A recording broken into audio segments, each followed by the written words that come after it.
another edition of the RF Video Shoot Interview Series. Today we're joined by a true legend in the sport of professional wrestling, none other than Barry Windham. You've been everywhere from Florida Championship Wrestling to NWA, the World Wrestling Federation, Japan, All Japan, Puerto Rico. And right now we're currently in the dojo in Marietta, Georgia with Dusty Rhodes' Turnbuckle Entertainment. And you actually right now are the TCW heavyweight champion of the world. Yeah, Dusty's company, his heavyweight champion. Just not to get ahead of anything, but this thing that Dusty's got started is, it's kind of back to the old style of wrestling. He teaches his guys from the bottom up how the wrestling business works.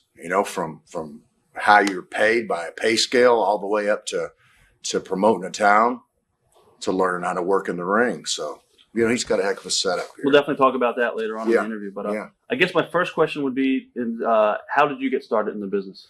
Well, you know what? I'm going to tell you, a lot of the guys in the business, nepotism is something that everybody thinks, well, his old man was a wrestler. So, he was immediately, a wrestler. Right. But I was going to college at West Texas State, where Stan Hansen and Frank Brody, Dick Murdoch, Tully Blanchard. Terry Funk. Just some old time names, and really, in terms of the way people think now, those were the old days. But I was at school there, and I went there in the summer of '79, and I've been going out to Terry's, and he had sold his promotion to Dick Murdoch, and Murdoch and I just loved Murdoch. He was such a character, and I knew him all of my life, and he passed on, but I was at one of the shows, and what I would do is I would help set up the chairs at the arenas, and I couldn't actually work because I was under scholarship, to play football at West Texas State. So, that would nullify my scholarship. But one night, J.J. Dillon was there, and I had helped set up the ring. And J.J. came and said to me, he said, "Guess what?" He said, "You're going to wrestle tonight." And I said, "What do you mean I'm going to wrestle? I don't know what to do." He said, "Just listen to me, and we'll walk through this thing." He said, "We'll just go about 10 or 15 minutes, and it'll be easy." So, man, I'm shaking, and I didn't even have any wrestling tights or boots. And so one of the guys that wrestled in a match right before us, I put on his boots, and they were, like 2 sizes too small. And I tried to lace them up, and JJ gave me a pair of his under tights, which were like bikini bottoms on me, but they were loose, and geez, I was just about hanging out of the thing. But that was in '79, and I went in the ring. I was so nervous. I tried to have a match with him, but I let JJ he just walked me through it. It's like teaching somebody how to dance, right? Like going to dance school. And there, I guess that was when I had my first match, and I wouldn't even call it a match. It was probably so horrifying, that if I saw it now, I'd be scared to even look at it. I'd probably try to get every copy and get it destroyed. But I did it. And for 2 years after that, I hauled the ring and set up the chairs and put out posters and went to the towns early with the promoters. Terry Garvin, God rest his soul, he taught me that end of the wrestling business, how to go out and do your promotions old style, right. Which radio stations, and you go and talk at radio stations, and you put out posters. You got to go in every 7-Eleven in town and ask them to put up a poster. And I didn't just step into the ring and have my match, like so many people, think. For 2 years, I refereed every match, and after a while, they would let me wrestle in the first match. And I learned how to work in the ring. Back then, they didn't have a setup with any dojos or wrestling schools or anything like there are now. Now, was your father very supportive of you when you first got into the business? Well, you know what? When I was in high school, you know, I'm sure that that the popular thought was that I always dreamed of being a wrestler, but that really wasn't on my mind, and my dad really never asked me about it. So I mean, it really wasn't a question. It was just I really just started wrestling by accident, and when he found out I was doing it, and and he found out that it was that I was actually working against my scholarship to play playing football, right? Because I'm sure he had dreams of me going and playing football. I ran a 4.640 at 238 pounds. So I mean, I could have played in the pros probably. I could deep snap really well. So I'm not trying to brag. I'm just saying that there were other things that I probably could have done or should have done, but I'm sure he had a different idea for me. He didn't.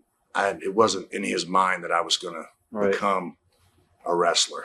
Now, what was the first major territory that you worked? Would that have been Florida? Well, yeah, I guess calling it major territory. Of course, out in Texas, we covered a lot of territory.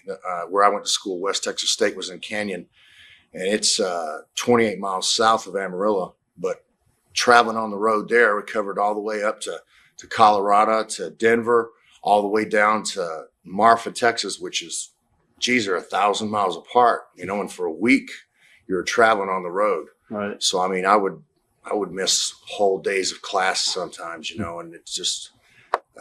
Some of my teachers I had good working relationships with, and others, just flunked me just straight out. But that was the old days of college too, where the coach could go to a professor and say, can you handle this? So I worked through that. But I started with Dusty, I believe, and the date may be wrong, but I believe that I started working with Dusty down in Florida, or actually it was Eddie Graham's promotion, right. But Dusty was there. And I think it was I remember it was Valentine's Day that I had my first match in Florida. And so that would make it 1980.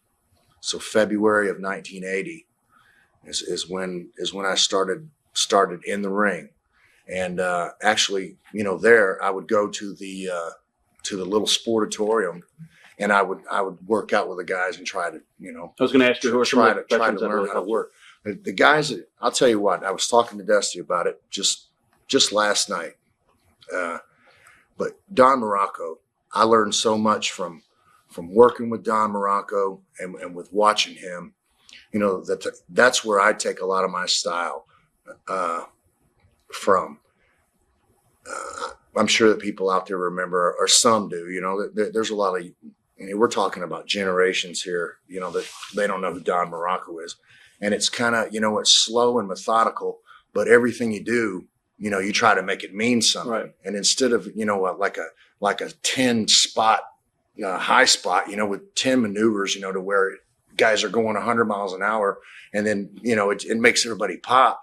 But then, what are you going to do to follow? It kind of takes away from a whole match. So I kind of, people might think, he's lazy, he's fat, he's ugly, or whatever, but I just learned from Morocco, that if you want to be a heel or a babyface, you got to fire up, you got to look at everybody.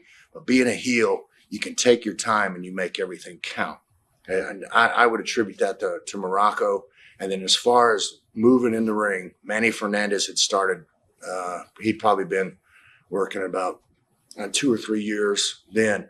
And Manny was, he was a technician in the ring. He didn't really look the part, but he was a hell of a football player.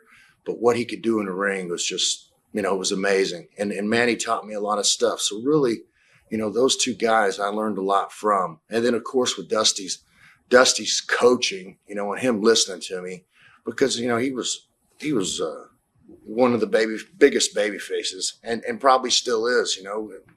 you see him on the shows here recently, and people pop when they see him. He's got the rap and the talk, and I just really those three guys had the biggest impression of my work and how I work in the ring. Right.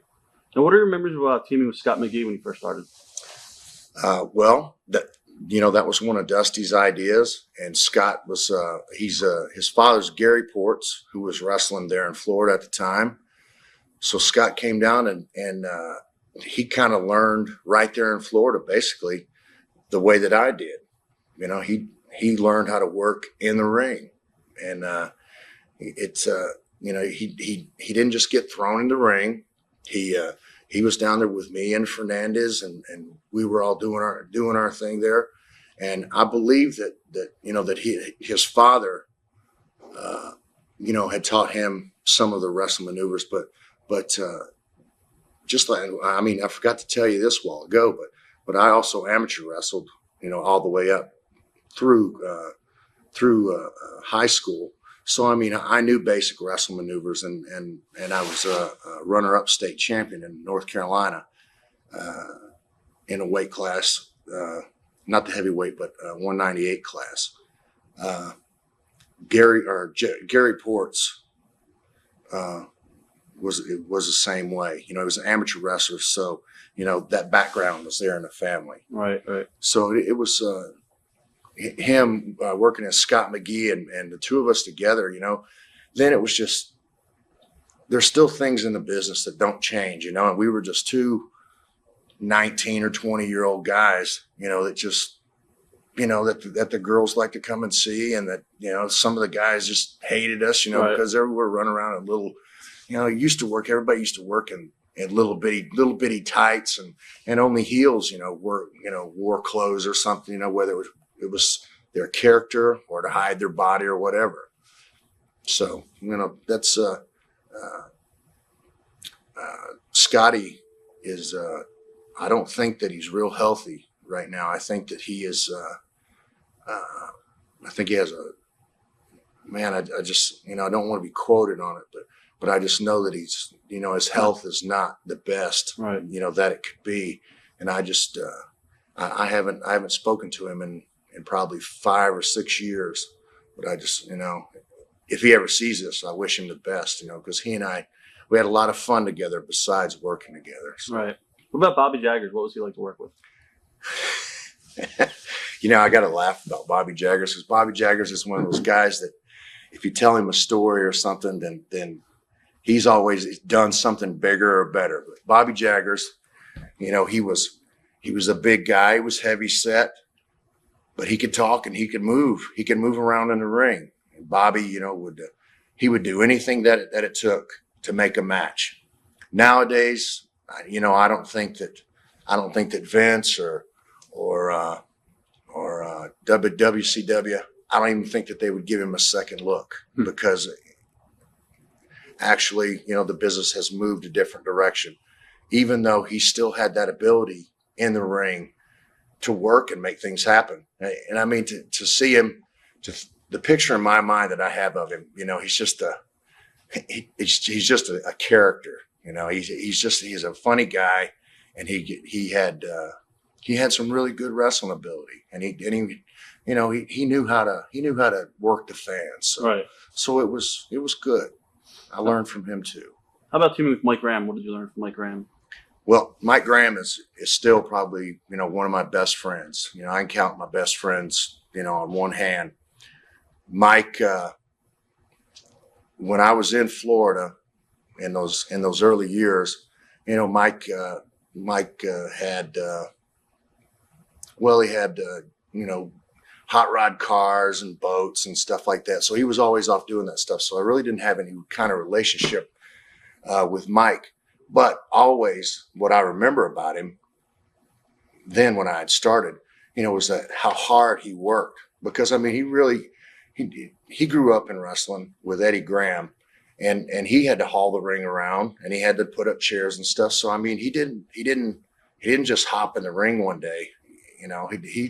He did. It's kind of, dojo style, but it's just a different way of of learning to wrestle. But Mike is, like I said, he's one of my best friends, and we both got Harley Davidsons, and we ride whenever we can. He sells all that stuff too now, right? Yeah.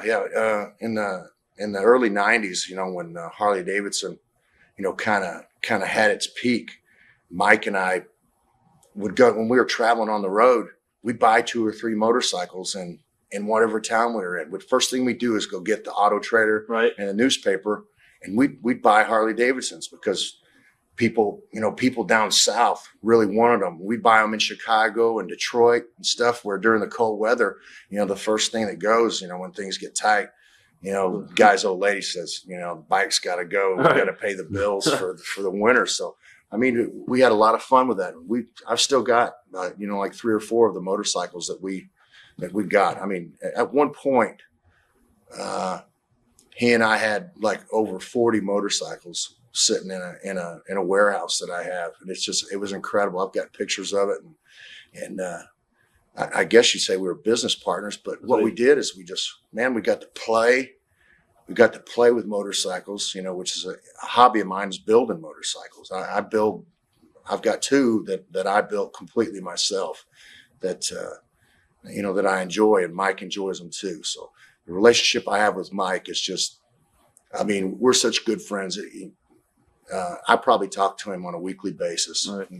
I live way down in South Georgia, and he's up at the power plant. I think 3 days a week, 2 or 3 days a week. So, he's steady with that, and he works hard. What about his father? Eddie Graham is, he owned the Florida promotion with, I believe it was Duke Keomoka. I'm trying to think of what his son's name was because he worked for Vince McMahon for just a short time. Duke is Japanese, so his son, if I could only remember his name, because, we just had a lot of fun together. But Eddie would always, we would get to fly in his plane. We'd fly to the towns, and, really it was he just wanted to get out and exercise his airplane. So 4 or 5 of us, it cost us $25 a piece. So it would almost cost that to drive. Right. So, Eddie would fly us, and Eddie, you could sit down with him, or he'd sit you down, and he's one of those guys where you better bring a lunch with you if you're going to go talk to him, because you're going to be there for a while. But he was, I think that Eddie had a 6th grade education, but everything that he accomplished and did in his life, he learned it, it was right off the cuff. And he was really an intelligent person, I'm sure folks know, about how he passed. And it's just, to me, that was a sickness, that had to come from something else. And I don't understand, right, what happened about that. And Mike and I just don't talk about it, but it's, I respected Eddie Graham because, he was always good to me. He treated me the way that a true teacher would treat a student. So I had a great relationship with Eddie Graham. What are your memories of working with Dirty Dick Slater? Dickie Slater is like he's like a Terry Funk clone, and I'm sure that he would probably tell you the same. But what Slater did is he watched Funk the way I watched Morocco, and that style, that's where he got that style from. And then I'm sure he learned from other guys. But Slater was one of the hardest working guys, that I worked with. And I worked with him in the Florida territories, and I worked with him in the Mid-Atlantic.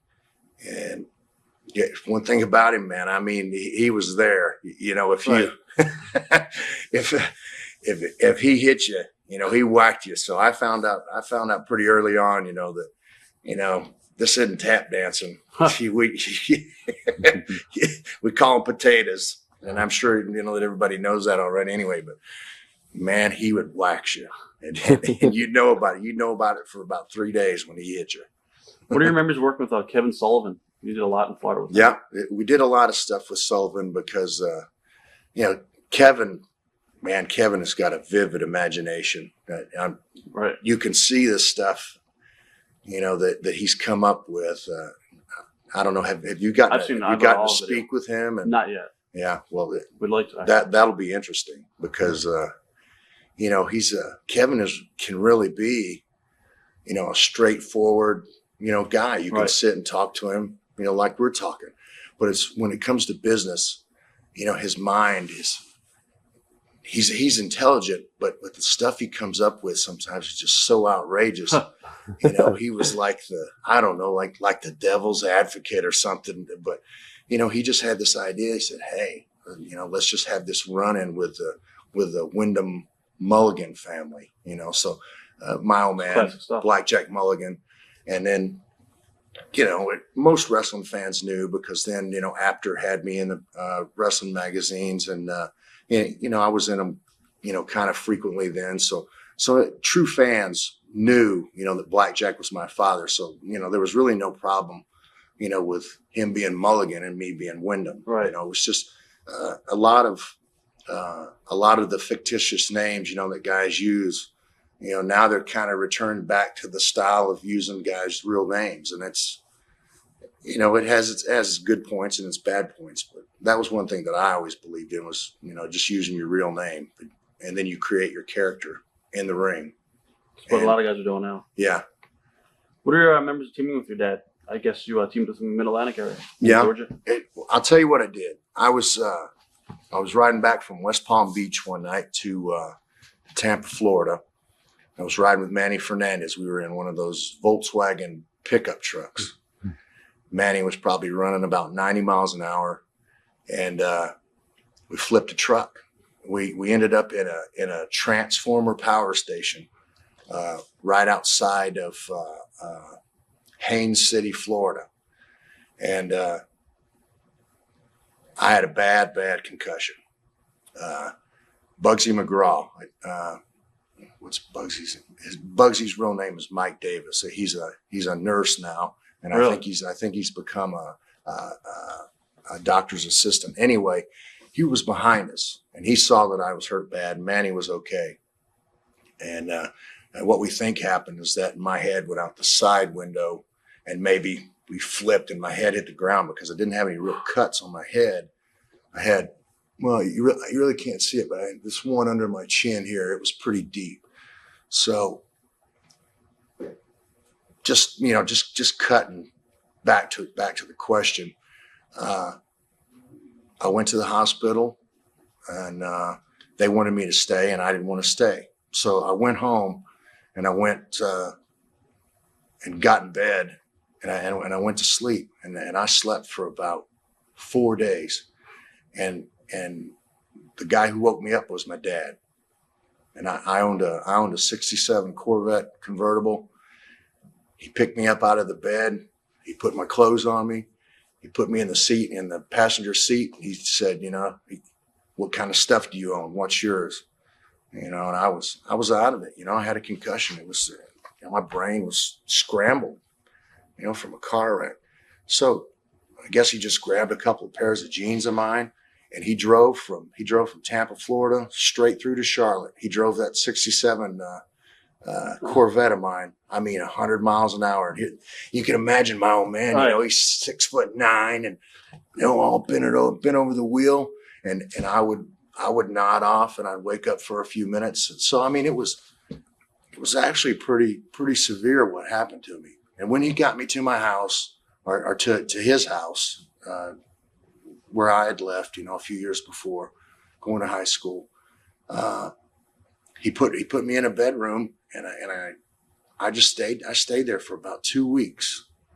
And he said, "You're not going back to Florida," and I started coming around and really, coming back to my senses. So he said, Jim Crockett said that you can work with me, that you could be my partner. He said, but you got to be Blackjack Mulligan Jr. Right. So there I was. I didn't really have, the white blonde hair I have now, bottle blonde. Okay. I'm sure everybody knows anyway. But he bottle blacked me.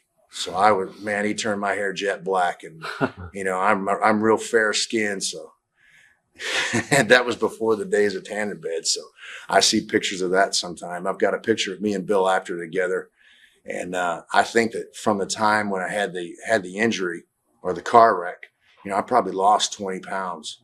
So there I was, like 190 pounds, tagging with my father, 340 pounds, but I came around quick, after I finally woke up. I guess really I probably should have been in a hospital, supervised. But we went to Charlotte, and then he decided that he wanted to buy, a territory. And so I think from Jim Barnett, he bought the Knoxville territory, right. Which is probably one of your next questions around that. But so this, it rolls right into it. So I stayed with him. I stayed with him for about a year and a half, as I remember it. And my old man and I, I think it's because we're so much alike. We just don't click, So I rode with some of the other guys, and I rode with him a lot. But you try to be best friends with your dad, but just sometimes you can't. And it's just, that's always been the relationship that we had. Right. I mean, because when I was young, man, he made me train. I trained 3 times a day. And I'm sure that, I've taken a lot of browbeating, for not training, the way that I should. But I almost think that it's become a stigma from my old man trying to make me something, when I was young. Because doing Hindu squats, he had me doing 1,500 Hindu squats a day. And then there I was, then he'd have me run, then he'd have me in the weight room. And I mean, it wasn't hell, I enjoyed it. I was growing up, so I was, when I was in high school, I mean, I was, one of the top athletes there. So the business kind of changed me into a different person, there for a while. Then I figured out, I remembered what a gym was for about 10 years. But Knoxville territory, I mean, we covered from all the way up to I believe it's Fisherville, Virginia, all the way down to Athens, Tennessee. So we would film our little TV program, that was on. We'd have to sell it to local markets, and I learned that end of the business too. How you got to go and you got to set up an appointment with a production head at a TV station. You got to see if you can buy a time slot to put a show on, and then you got to pay for building the show. And it's not inexpensive. It's not a thing that you can just do. You've got to edit it and or try to edit. But what we ended up doing was just shooting a straight hour. So things didn't always happen the way you planned them. Right. So you had to learn how to ad lib. It was straight from the hip, because to try to save money on the shows, there wasn't, no, you didn't cut away to something else. Everything was live and no editing. And, and it's kind of there's some promotions that still kind of try to do that. And, like, just like the shows with Vince and WCW now. I mean, they got to be so choreographed that, they got to be down to the second sometimes. And sometimes, sometimes they miss. And that's where you can tell, right. Where a guy, where a guy truly has the ability, to cover up a mistake. So that's where I learned that part of the business. So now, also in Mid-Atlantic area, I believe you teamed with Ron Bass, right? Or that up in Florida?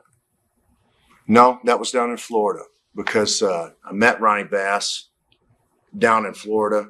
And, by that time, I'd come back from being Blackjack Mulligan right. Jr.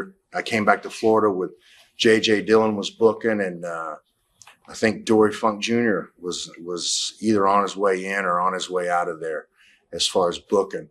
And, of course, I tried to, man, that permanent black hair dye, it didn't just wash away. So I looked like I had a skunk stripe for about 4 months when I went back to Florida. But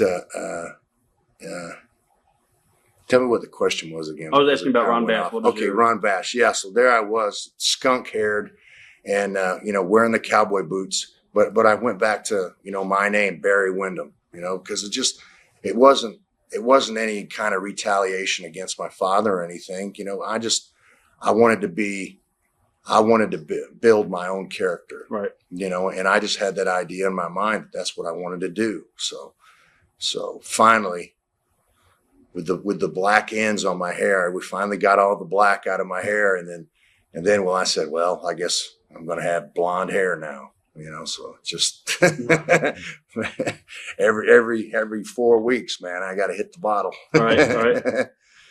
Now, what are your memories of your first match? I guess with Ric Flair, you guys did the angle on TV. It was Florida Wrestling where you did the workout angle, and you had Flair. Yeah. That was one of Dusty's ideas. And Flair had been down to Florida, and he had seen me work.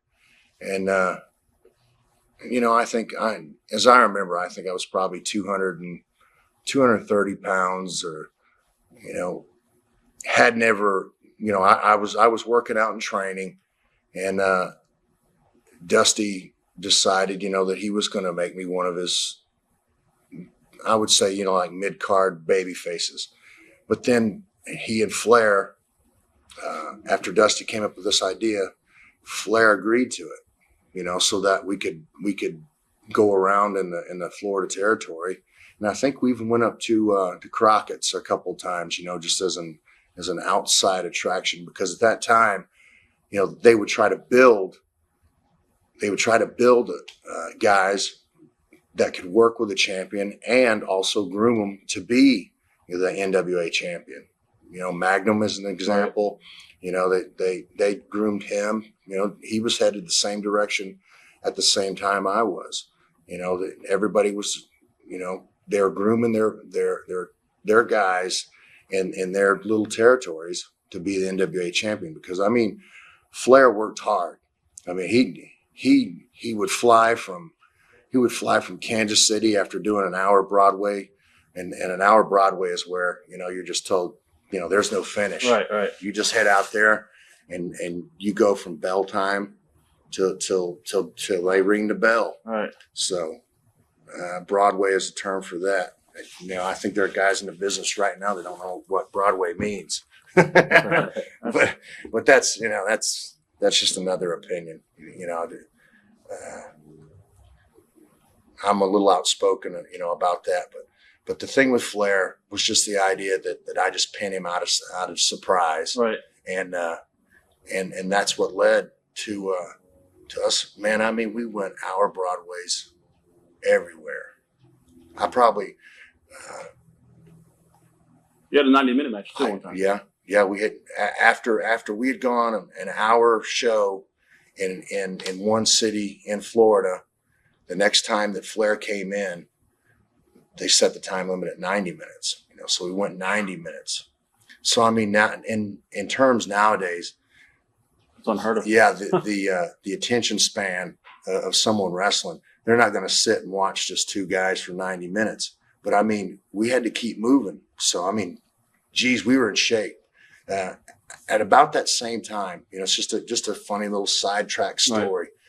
But I rode with Dusty a lot, on the roads, because we would throw ideas off each other, or I would kind of ask him questions, about the business. But we stopped on the side of the road one night. We were coming back from Ocala, Florida to Tampa, and I got out of the truck and he pulled ahead like he was going to leave me. And he said, I bet you can't catch me. I said, I can run a mile. I said, I can run a mile if you think that you're going to drive off. I said, I bet you. He had a gold Rolex watch. I said, I bet you your watch I can run a mile and you won't leave me here. So he handed me his watch. I made him give me his watch so he wouldn't drive off and leave me. So then Dusty's kind of crafty too, So what I did is I looked. I said, okay, there's a mile marker. I walked up to the mile marker and I showed him. I pointed at the mile marker.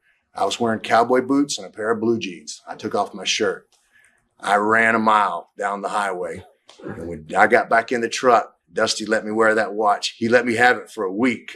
But he couldn't believe. But I mean, that was one of those nights. That was after doing a Broadway with Flair, you know, an hour Broadway. And it was different kind of conditioning, you know. You had to know what to do. Some of it was slower paced, but I mean, everything that you did, you had to make it mean something. And Flair has that ability in the ring. You know, he's got the rap and he's got the ability in the ring. I respect Ric Flair, his ring ability, you know, to the highest degree. You know, I'm not going to get down on my knees and kiss his ass, but, you know, Rick's got the mind and he knows what it takes, even now. Speaking of guys with great minds for the business, what are your thoughts on Jake Roberts? Jake is another guy, you know, that he's real crafty. You know, he's smart. He's sharp. He can come up with, you know, quick remarks. And I worked with Jake a lot, and he and I had, you know, which, you know, I've been told, and I really don't ever try to rate my matches, because it's something that I never did. And a lot of guys do. I never watched my matches back, because when I was learning, I tried to make sure that I did something different in the next match that I worked, especially because you're working in Florida. If you go and you have the same match, you know, every week that you're back in that town, you know, people aren't going to come and watch it. But Jake, I would work with Jake down in Florida. I believe it was the first time that I worked with him. It was part of the Sullivan thing, right? You know, the family or the clan that Sullivan had set up. And Jake, you know, was long and lanky. I think Jake is a few years older than I am, but you know, he was learning at the same time I was. But we both had that ability to ad lib. So I mean, I've been told, you know, that some people have watched the matches that we had, and, you know, just said that they were, you know, they were good. You know, they couldn't believe that two young guys could go out there and do the stuff just off the cuff, you know, that you can do, because in those days, dressing rooms were separate, and you didn't go and sit down with a guy and talk about a match, you know, or you didn't send little note cards or anything to each other. It's like you got in the ring, and then you had to work to the people. And then that's how you really decided which way you're going to go in a match. And it's, you know, I think that, you know, that ought to be practiced a little more now, but you have to have the ability. Now, I also worked with Joe LeDuc. Yeah. What are your memories of your series with Joe? Joe was a hard worker in the ring. And he was also one of those guys like Dick Slater. When he hit you, you know, he hit you. All right. I think I had more stitches. Well, I'm trying to think of who I had the most stitches from, but I mean, geez, man, you know, we're shooting here. You know, we use a blade for a match, you know, and there's blood, but then call him a hard way. Joe LeDuc gave me more hard ways with punching and on the ring posts, you know, probably than any other guys in the business, but he could work. And he was one of those guys, you know, that was he was himself, but he was dressed like the guys do now. You know, he wore jeans and the boots and stuff, but that was his style that made him unique. And he was another guy, you know, that was a great worker in the ring. Now, you also worked with, I believe it was Big John Studd and Jim Garvin also. Yeah. Down there. What were those guys like? Studd, John Studd and I were actually, you know, we were good friends, and you know, he was almost like a father figure, you know, because one night he he got hot at me because I came from the hotel and I was wearing my cowboy wrestling boots and I had my tights on, and I just put on some like some warm up pants, and I came to the building that way, and he came and pulled me aside. And he said, you know, those boots that you just came in off the street with, you know, you're going to wear in the ring. You got to think about the other guys. You know, it's just, you know, something so small, but he always gave good advice. And he was huge. I even think that, that he may have been bigger than my old man. He didn't have the bone structure like my dad has, Right. but I mean, he was huge, and he always trained, and man, there was one thing that he did when he would bend you over in the middle of the ropes, backwards, and he'd lay that forearm on your chest. Man, you knew it. It was there. Now, what do you remember as a team with Mike Rotundo in 1983? Mike Rotundo is married to my sister, and their oldest son's name is Windham.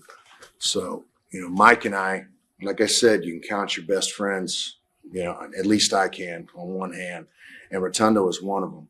I mean, he was one of those guys that when we had teamed in Florida, and Mike had been, I guess he actually trained or learned to work in Germany. He got set up there. There's quite a few guys in the business that went over to Germany and to Japan, to the dojos there, to learn how to work. But Dusty put Mike and I together down in Florida, and we just kind of clicked.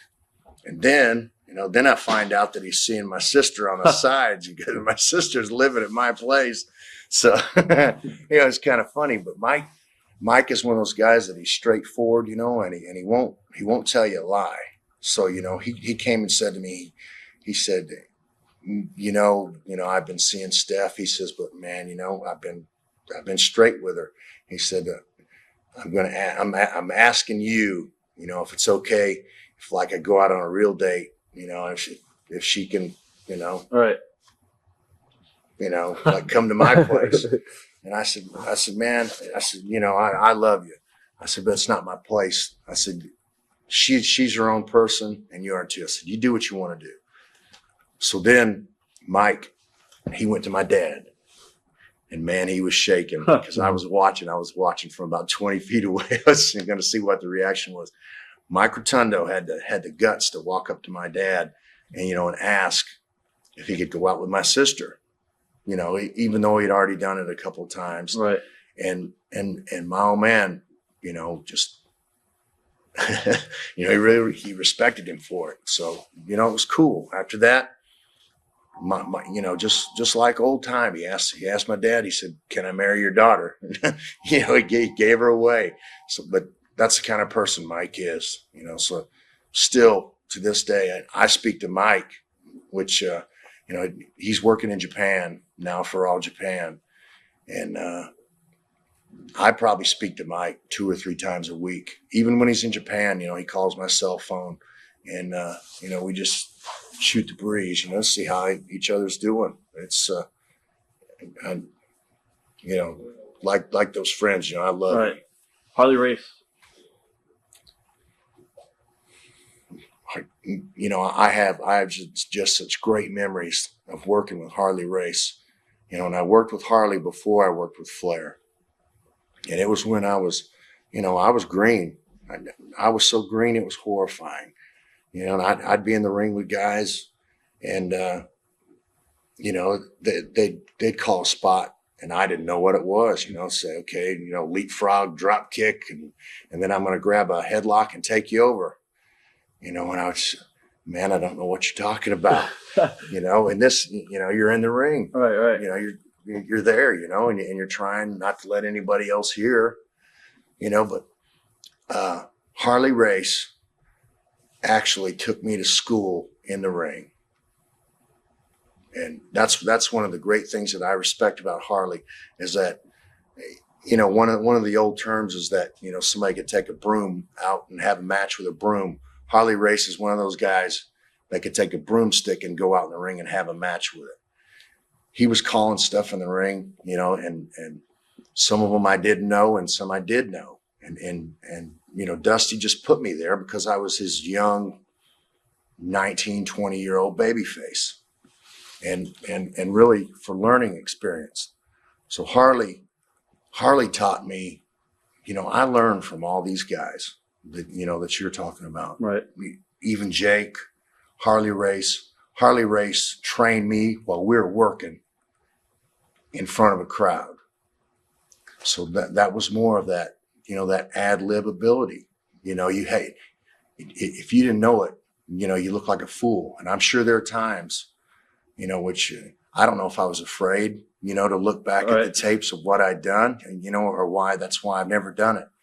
But, Harley took such good care of me, and really a lot of my working ability I attribute to him too, because Harley was methodical the same way that Morocco was.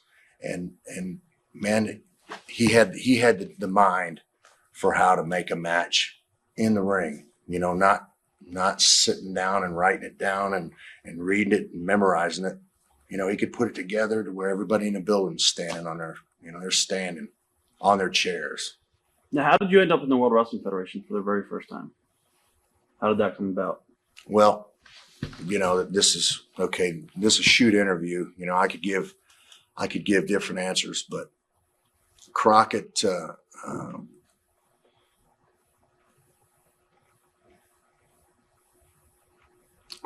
give you the whole answer. Dusty ran a show, and he put together a complete show in the Orange Bowl down in Florida.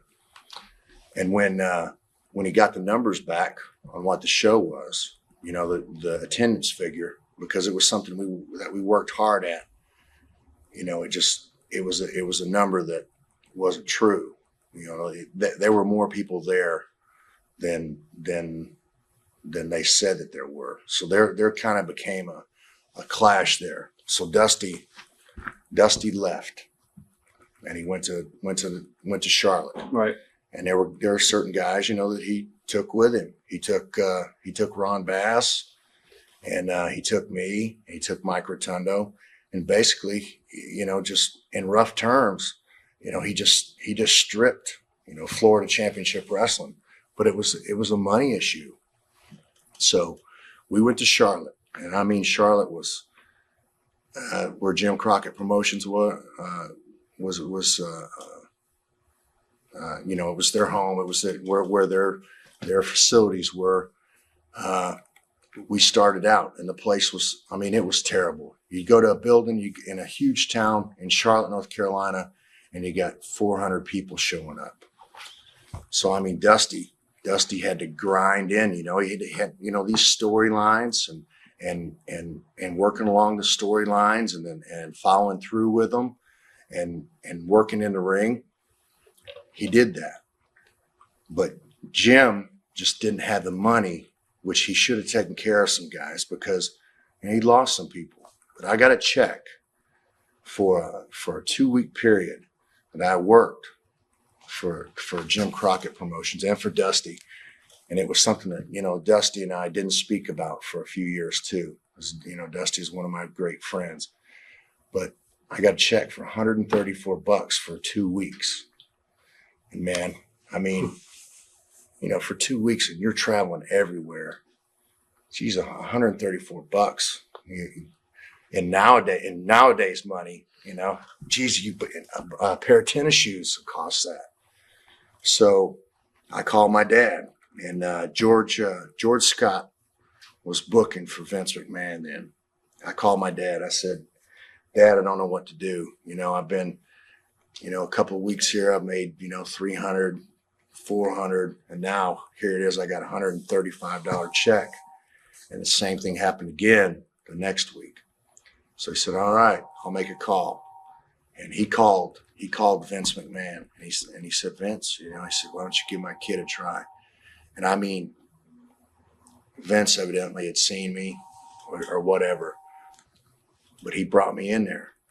And I don't know if it was the way Vince's mind works or if he knew why I left Jim Crockett Promotions, but the first week there, I made $6,000. So, from going from $134 to $6,000, he knew how to get your attention quick.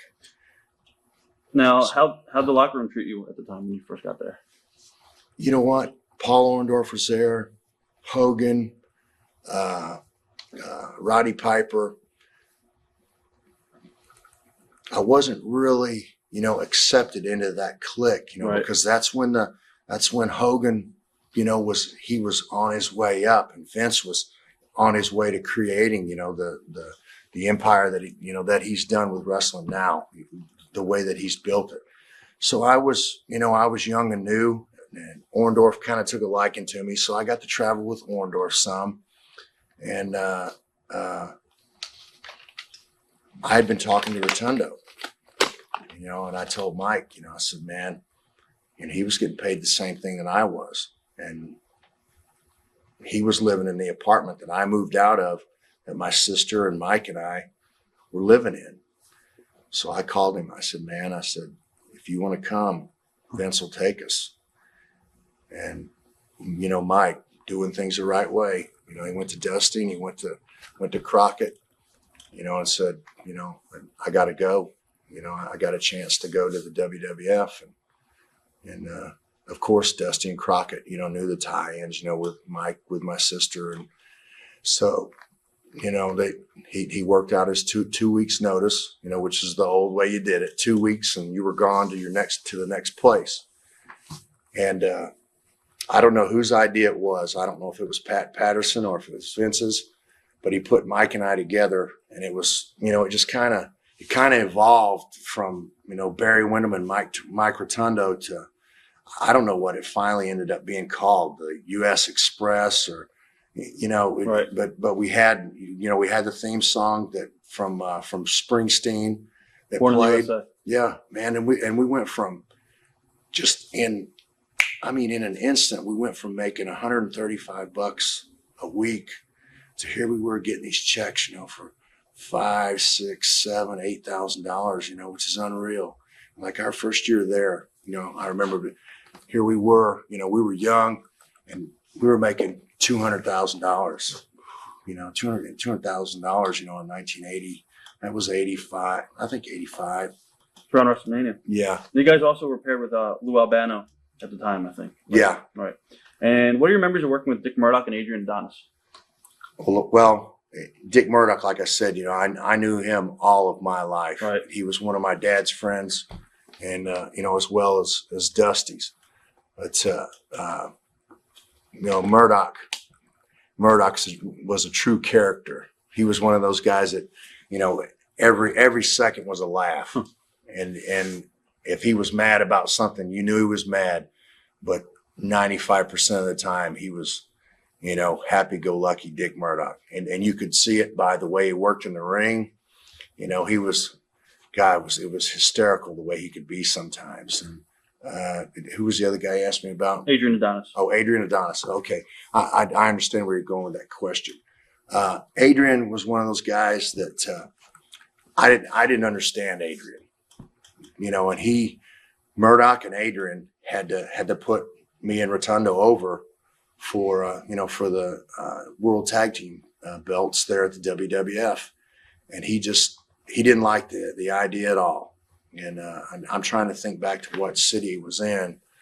I think it might have been in Hartford, Connecticut. I think that's where it was.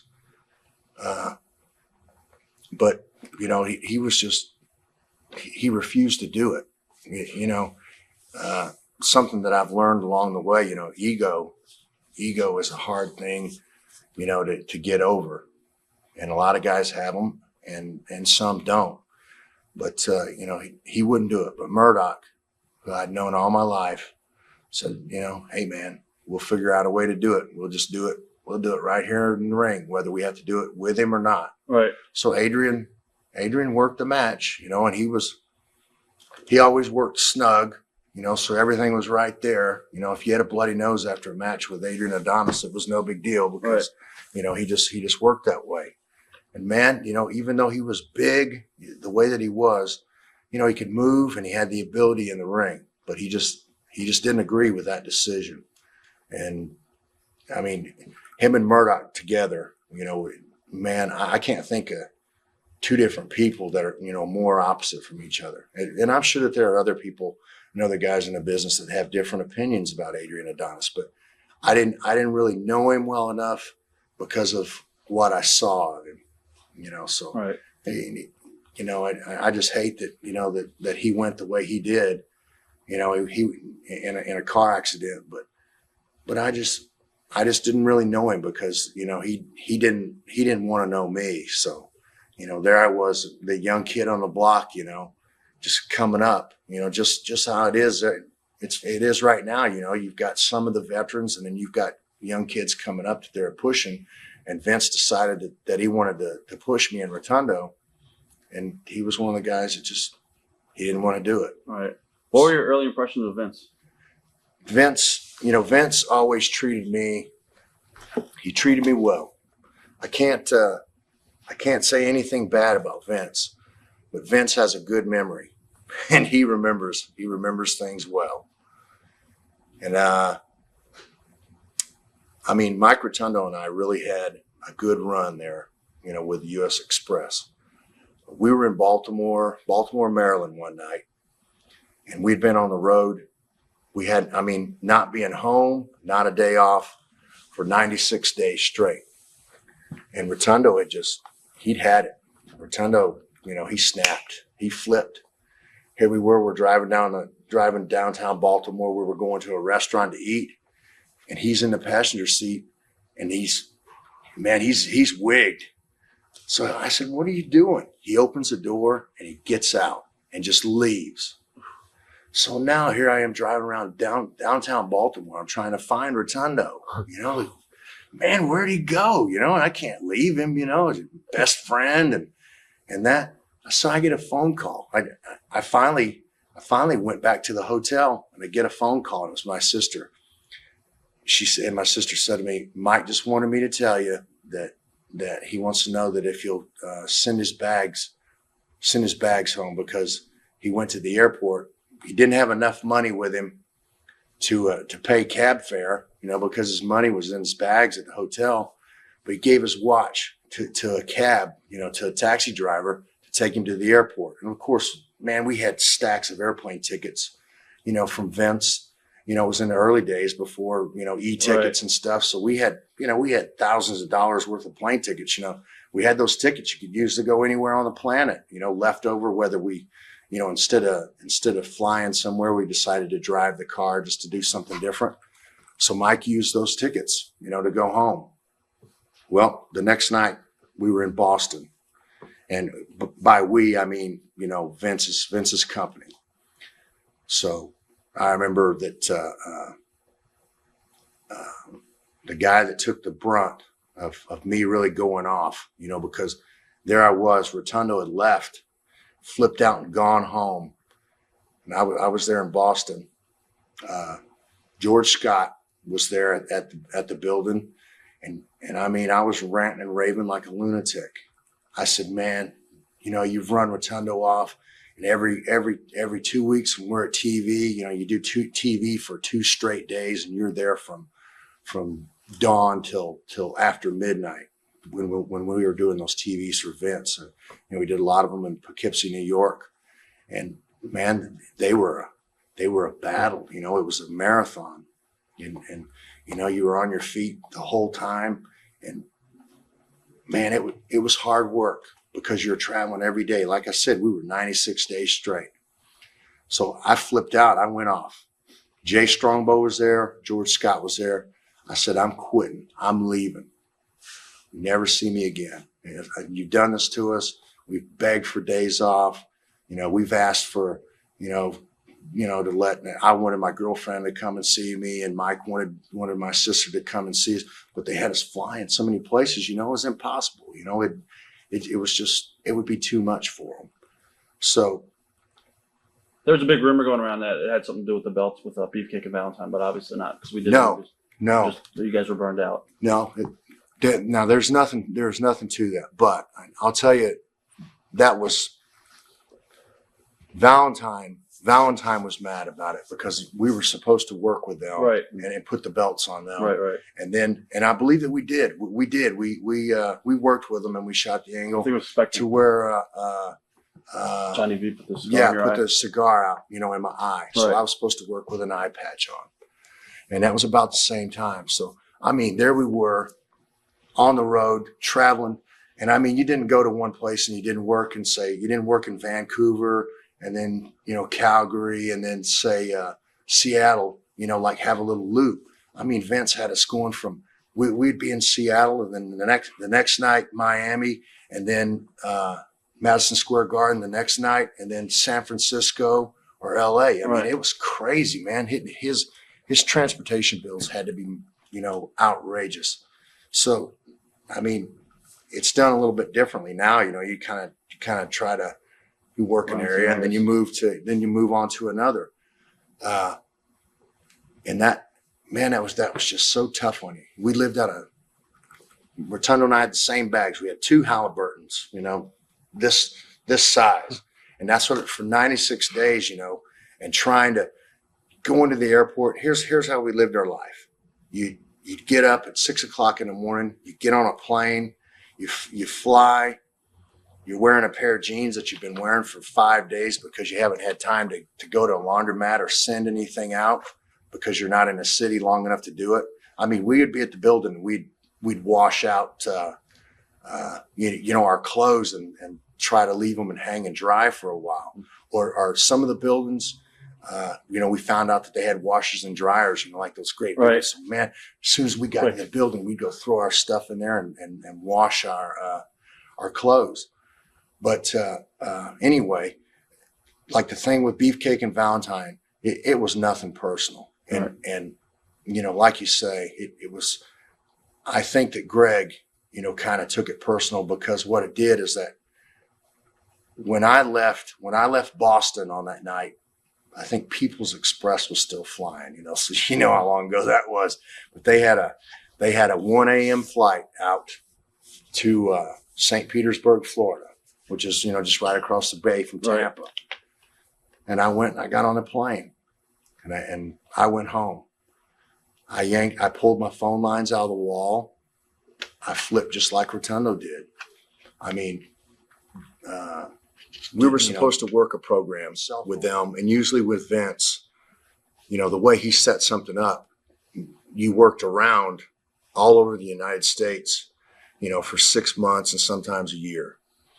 Well, when I stepped out and went home, you know, like I said, I pulled the phones out of the wall, you know, the cords out of the wall, and just I didn't want to see anybody. I didn't want to talk to anybody.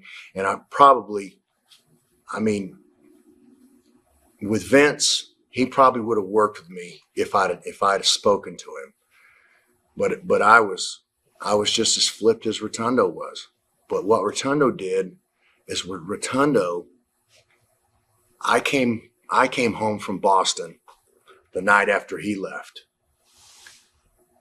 I was home, crazy, you know, staring at the ceiling, not sleeping, you know, wondering, you know, man, what am I going to do? You know, am I just going to, you know, just hang out for a while because, hey, geez, I'd make more money than I could ever imagine, you know, in my life that I was making. So, I mean, you know, here's the first thing I did when I got back. I went out and bought a new Porsche. You know, so, me, here I was, you know, I thought, okay, I got to do something. So I went and bought a new Porsche. And I think it was 2 days after I went home, I ended up calling my sister. And I said, let me talk to Mike. And she said, well, Mike's not here. I said, what do you mean Mike's not here? I said, you know, I left and he left, you know, we can figure out something to where, you know, we can go to Japan or something because they had been requesting us in Japan a lot. And she said, no, he went back to work. I said, oh, man. Well, I'd said enough things to George Scott and to Jay Strongbow and to Pat Patterson, you know, that to where, you know, when I let somebody know something, you know, I'll let go. And that's what I did. And I had made such a big mistake, you know, that I had to, it wasn't really one that I could live down. I just had to live with the mistake I made. Rotundo flipped, so I flipped, but he came to his senses and I didn't. So I just, you know, I completely never called back. And, you I would see some of the boys down in Florida, and they'd say, "Man, they're trying to find you." Well, instead, what Vince did is, I guess he had Rotundo work as a single for a while, but then what he did is he figured he'd say, "Okay, I'll just, the hell with it. I'll clone Barry Windham." So he got Danny Spivey.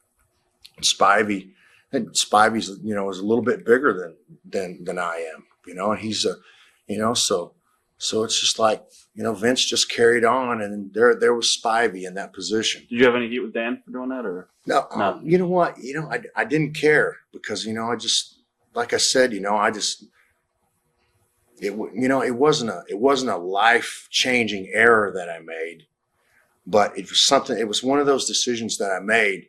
Like I said, Vince has a very good memory, right, and he remembers those things. Because I'm sure we'll get to it later, but I had a conversation with him about it. But anyway, Spivey stepped in, and it just didn't make the angle with Beefcake and Mel. Yeah, I was going to call him Dizzy Hogan because he worked as that before, but I still call him Diz now, and he gets hot at me. Now, were you supportive of when your brother Kendall came to you and said he wanted to break into the business? I think the reason that Kendall did start wrestling is because of, Kevin Sullivan was, wanted to do the family thing in Florida. And that was 85-ish or 86, I think. And Sullivan was still around there. He had been through, a couple of different bookers and all. But let's see, I'm trying to get my dates right here. Because it's a long timeline. Anyway, Kendall was thinner and skinnier than I was when I started, but it was already kind of established. That was what we did there in Florida. There you were, you're a kid. Okay, well, you get to learn in the ring. So Kendall, what I did is I went down to the Sportatorium with him. And, that there are some other guys that helped him, that trained with him. Muta was one of them. Yeah. Hero trained Kendall. And that's the name I was trying to think of a while ago was Jimmy Tanaka. Okay. And the younger one too. But the Tanaka boys. But Pat Tanaka? Yeah. Yeah, Pat Tanaka. Pat's a crazy one. Oh, yeah. Jimmy was the one that took off and sailed around the world on a sailboat. When he flipped out, he did something constructive. He sailed around the world. But tell me where I was. We were just talking about your brother. Okay, yeah. Well, Kendall, it just kind of rolled right into it. So, but he was there every day. He got in the ring up there at the Sportatorium, and then when they thought he was ready. When he learned how to take a bump, okay, that was it. That was his spot. He was my little brother. He was Blackjack's son, and Sullivan and them just got heat on him. So man, they pounded him to death. And there he was. Man, I'm afraid to say how much he weighed when he started. But he was.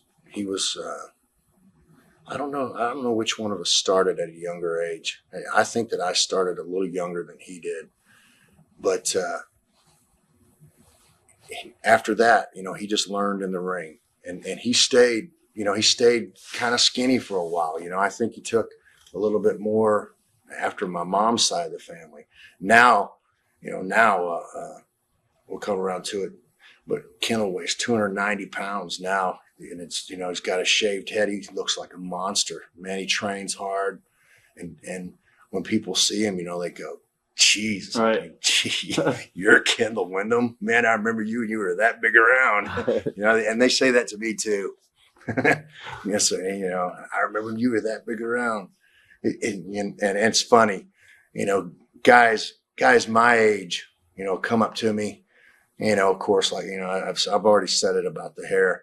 But, a guy with gray hair, come up and say, man, yeah, I remember seeing you when I was in junior high. You were wrestling. And I know I'd say, how old are you, man? How old are you? He said, oh, I'm 41. I said, well, I was the same age as you. So, Wow. I was in the ring and you were going to school. So, people forget, the timelines. He could have been in college, and it's just funny the way people remember you. They just, a lot of people out there think that I'm older than I am, but it's wrestling age. It's how long I've been on TV and how long I've been doing it. So it's. What are your memories of Lex Luger from Florida before he got into Jim Crockett's promotion in the NWA? Well, I'll tell you about Luger.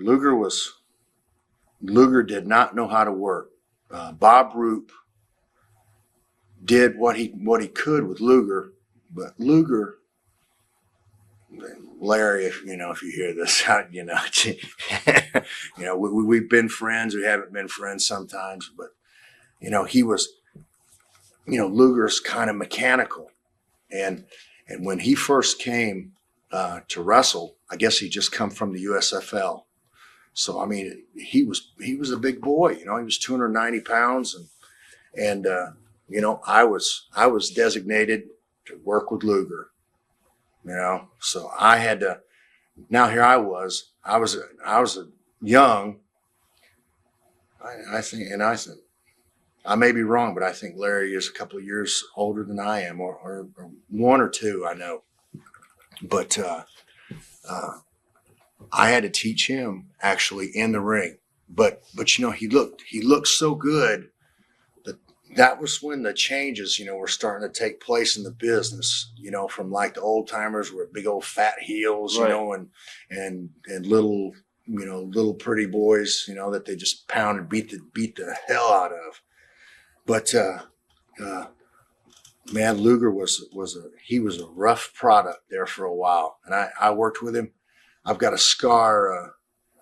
It's on one of my eyebrows here, and I don't know if you can see it, but we did a deal one night where it was a cage match. It was in Daytona Beach, Florida, at the Oceanfront Center, and it was a cage match. Well, Luger was the heel, and I was the babyface, and I was sitting at ringside in a woman's dress with a wig and a hat on, and I had been out there all night, until this match was supposed to come. So what I think it was is I think that Luger was supposed to work with somebody else, and it was a no-show. Right. So the guy no-showed.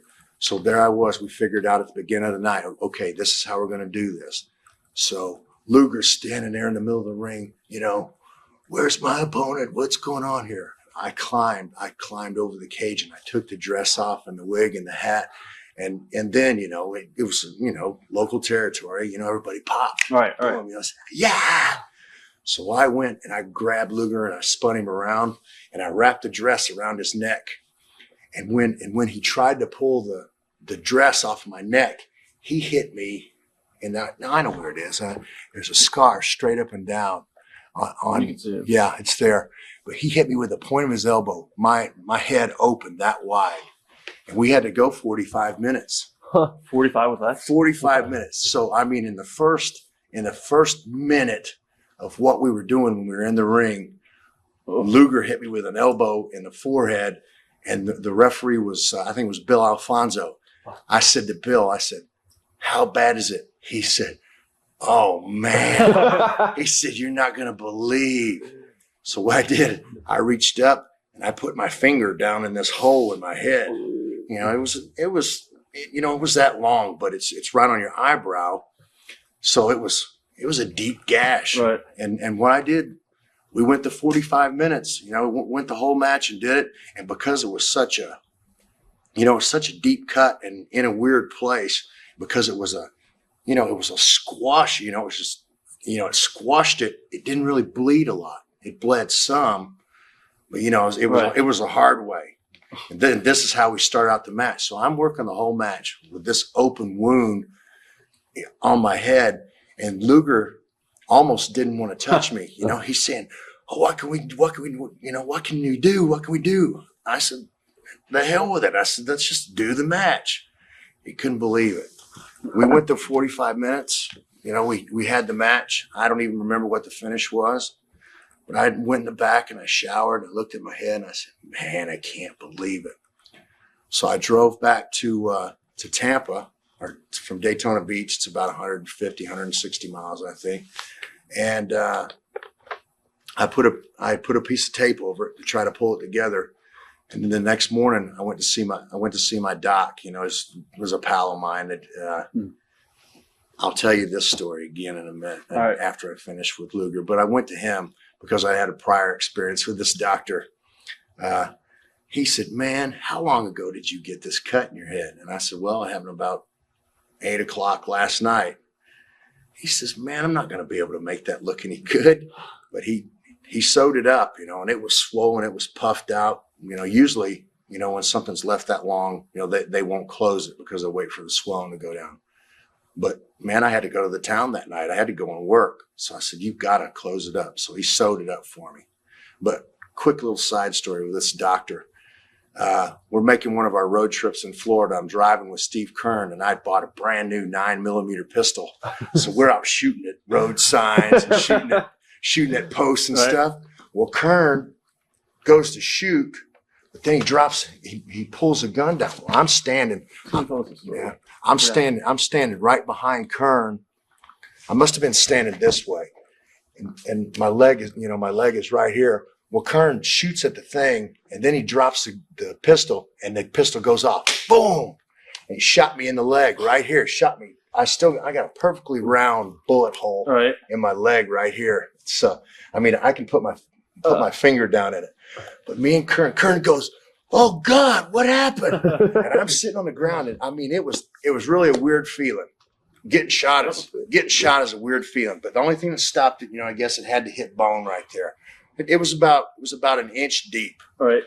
So here's what I did. I mean, God, you think about it and you think it had to be half crazy. I always carried a pocket knife. I said, push down on it. We got to get the bullet out. So I dug this bullet out of my leg with a pocket knife, sitting on the side of a back road in Florida. And the bullet pops out and falls in the grass. And I had a bandana tied around my head. I tied the bandana on my leg. Right. And the thing, you know, it quit bleeding pretty quick, you know, because I guess, you know, because everything was swelling so fast. I left the bandana on it overnight, you know, and Kern had shot me. There I was, side of the road shot. So I go to this doctor. You know, he was, you know, a friend I knew. The way I knew him was that he lived down the road from me, and when I was training, I'd run, and I'd go past his place and talk to him sometime. So I go to him and I said, I need you to fix something for me, and you know, I probably need a tetanus shot, and I need you to look at it. So he looks at it and he says, "That's a gunshot wound." I said, "Yeah." He said, "Where's the bullet?" I said, "Well, I dug it out with a pocket knife last night." He goes, "Oh my God." He said, you know, I have to call the police. He said, any gunshot wounds have to be reported. So I said to him, I said, okay, I was running through the woods and a big stick poked me in the leg. And he goes, okay. He said, that'll work. He said, okay, I'll give you. He said, when's the last time you got a tetanus shot? I said, well, you know, it's been a few years. He said, well, I'm going to give you one just in case. So he gave me a tetanus shot, and because the hole was perfectly round, all he did was he just stuffed a little piece of cotton in it and then covered it with a piece of tape. And I went to work that night. But that's great. I mean, I still, people in my family see that guy and he goes, man, you brothers got to be the craziest guy in the world. He comes to me and he pulled a bullet out of his leg with a pocket knife. But I mean, that night, you know, after it happened, I just taped it around and then pulled my knee pad up over it and shot, you know, worked with a gunshot wound in my leg. But man, I remember my whole leg turned purple for about a 6-7 inch circle, and it was perfectly round. And it was unreal. It looked like a target you draw on the wall. Right. You know, it's all purple, and then there's a perfect hole right in the middle of it. And that's just one of those stories I had to tell. Kern will probably hate me for telling it, but every time I see him, I say, okay, yeah, you remember you shot me. Now, how did you wind up for Jim Crockett again? Back with Jim Crockett. Terry Allen, Magnum, had the car crash. Right. And this was after, I'd thrown the fit and left Vince and went home. I worked back for Florida. It was tough times for that little Florida territory because there was nobody there. That was when I was working with Luger and Bob Roop. And really, right. I can't think of anybody else. I think maybe Muta might have been first training right around that time. So I worked with Muta a little bit there. Because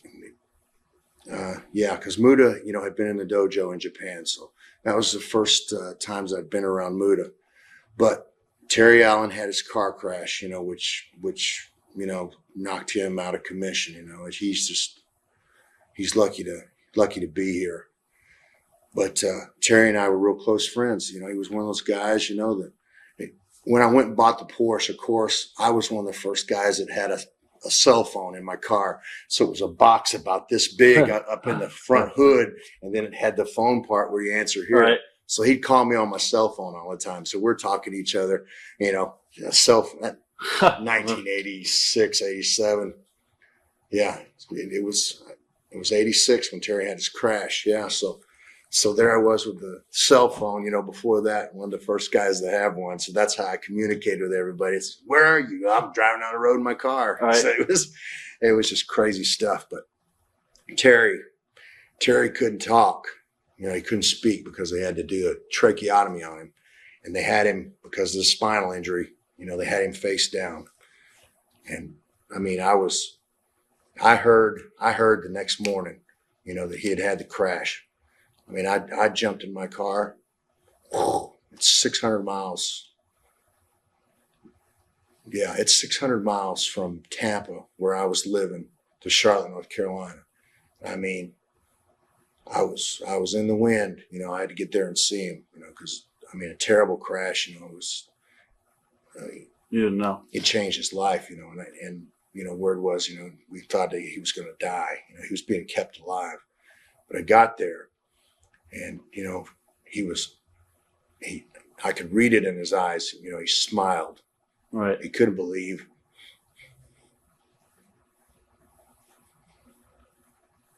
I got to take a second.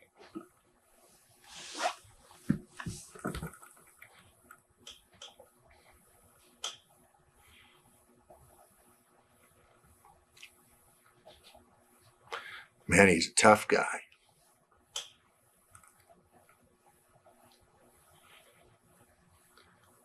But he was the one that convinced Dusty, after I'd run off after the $135 checks. I'd been gone for a few years, and I don't know how they communicated, but, Terry more or less begged Dusty, said, have Barry come back.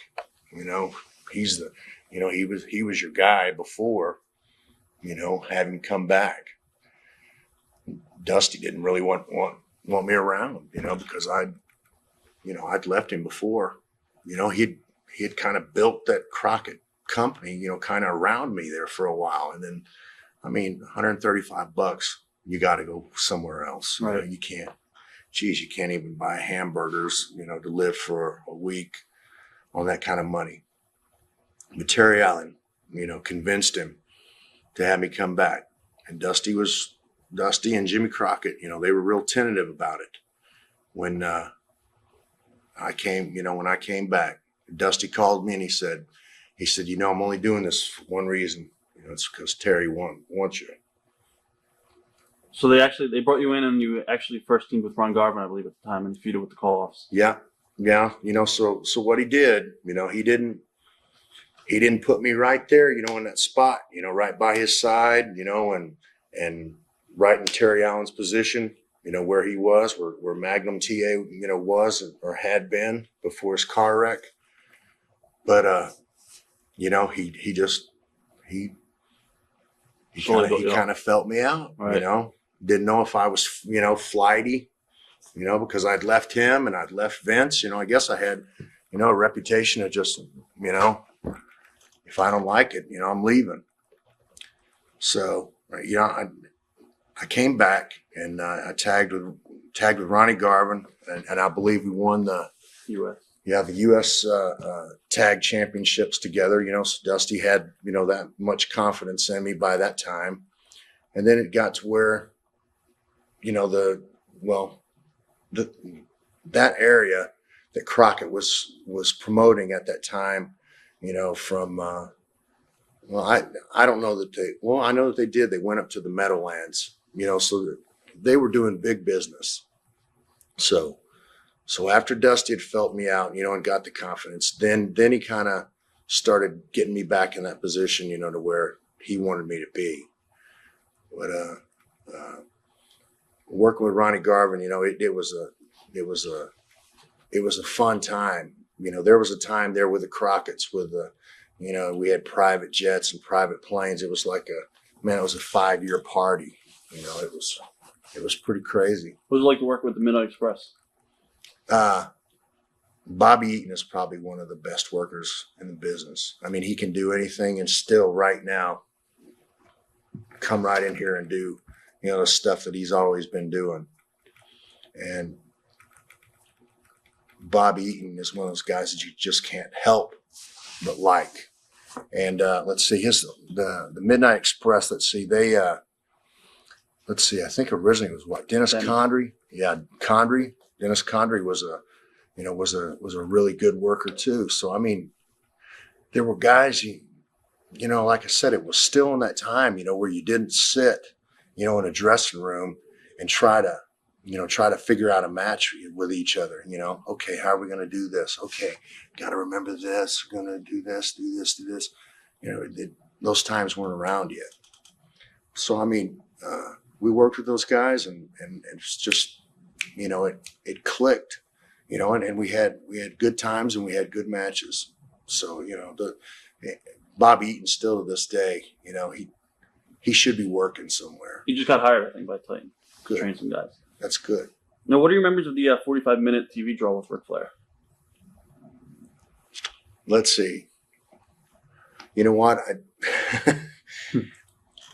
I think I've done more than one. All right. So I'm just trying to. Fayetteville. Okay. I think it's what it was. It was supposed to be, originally it was supposed to be an hour, but with programming and with the time that it went, it did end up being about, I think it was 45 to 48 minutes. Right.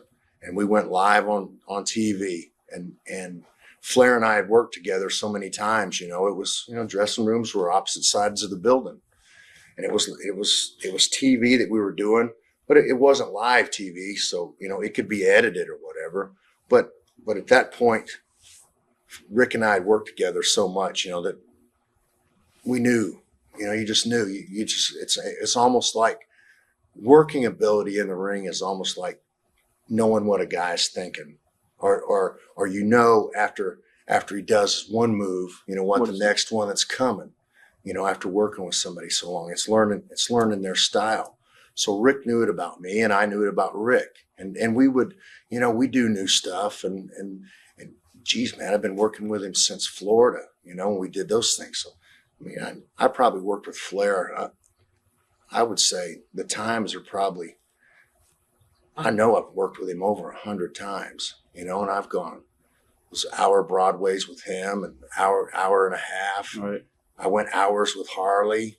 I went hours and an hour and a half with Sergeant Slaughter, of all guys. Good God, man. It's just, that was just a wild time. What are your memories of working with Tully Blanchard?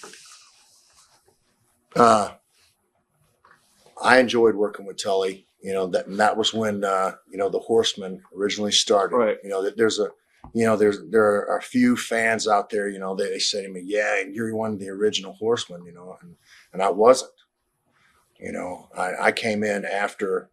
I believe that it was Ole Anderson, Arn, Tully, and Flair. Right.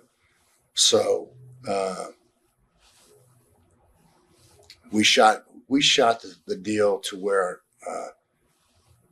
we believe, Dusty and I and Crockett's, believe that I was to the position, that whereas the baby face, that if I turned on Dusty, then it would be the perfect time, you know, to become a heel. Right. You know, to where I had learned to work, you know, and the ability well enough to lead a match, you know, for guys that, you know, that didn't know, you know, a turnbuckle from the turnbuckle post, you know. So I think right before you turned, you were teaming with Lex, and you guys were feuding with Arn. Yeah. So we fed into it. We fed into it where we did. It was Jacksonville, Florida, where we did that. Luger and I were partners against Tully and Arn, and we did the turn there. And then, you know, of course, the connection with Dusty, you know, because I'd been his partner in so many matches and stuff, and he was the booker.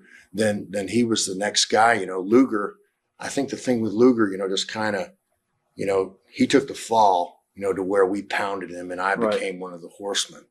And what I believe it was Ole, you know, that you know, stepped aside, and he was more like a manager, if my memory serves me right. But so then, I mean, automatically went straight from that. Were you nervous about being a heel? You know what? No, actually, no, because to me, working as a heel, you have more control of the match. But it's not really that way anymore. But it used to be as a heel, you more or less, you know, ran the match that you were in. You know, you could call the spots if you know the other guy had an idea, you either okay or you could just shoot it down. You know, that's the heels usually were the more experienced guys. And I thought it was right, you know, and I thought that the thing with the Horsemen, you know, would be good because we actually had some baby faces then, you know, that I could work with, you know, to change the tone of things, because we were doing great business, you know, but things kind of had a set pattern.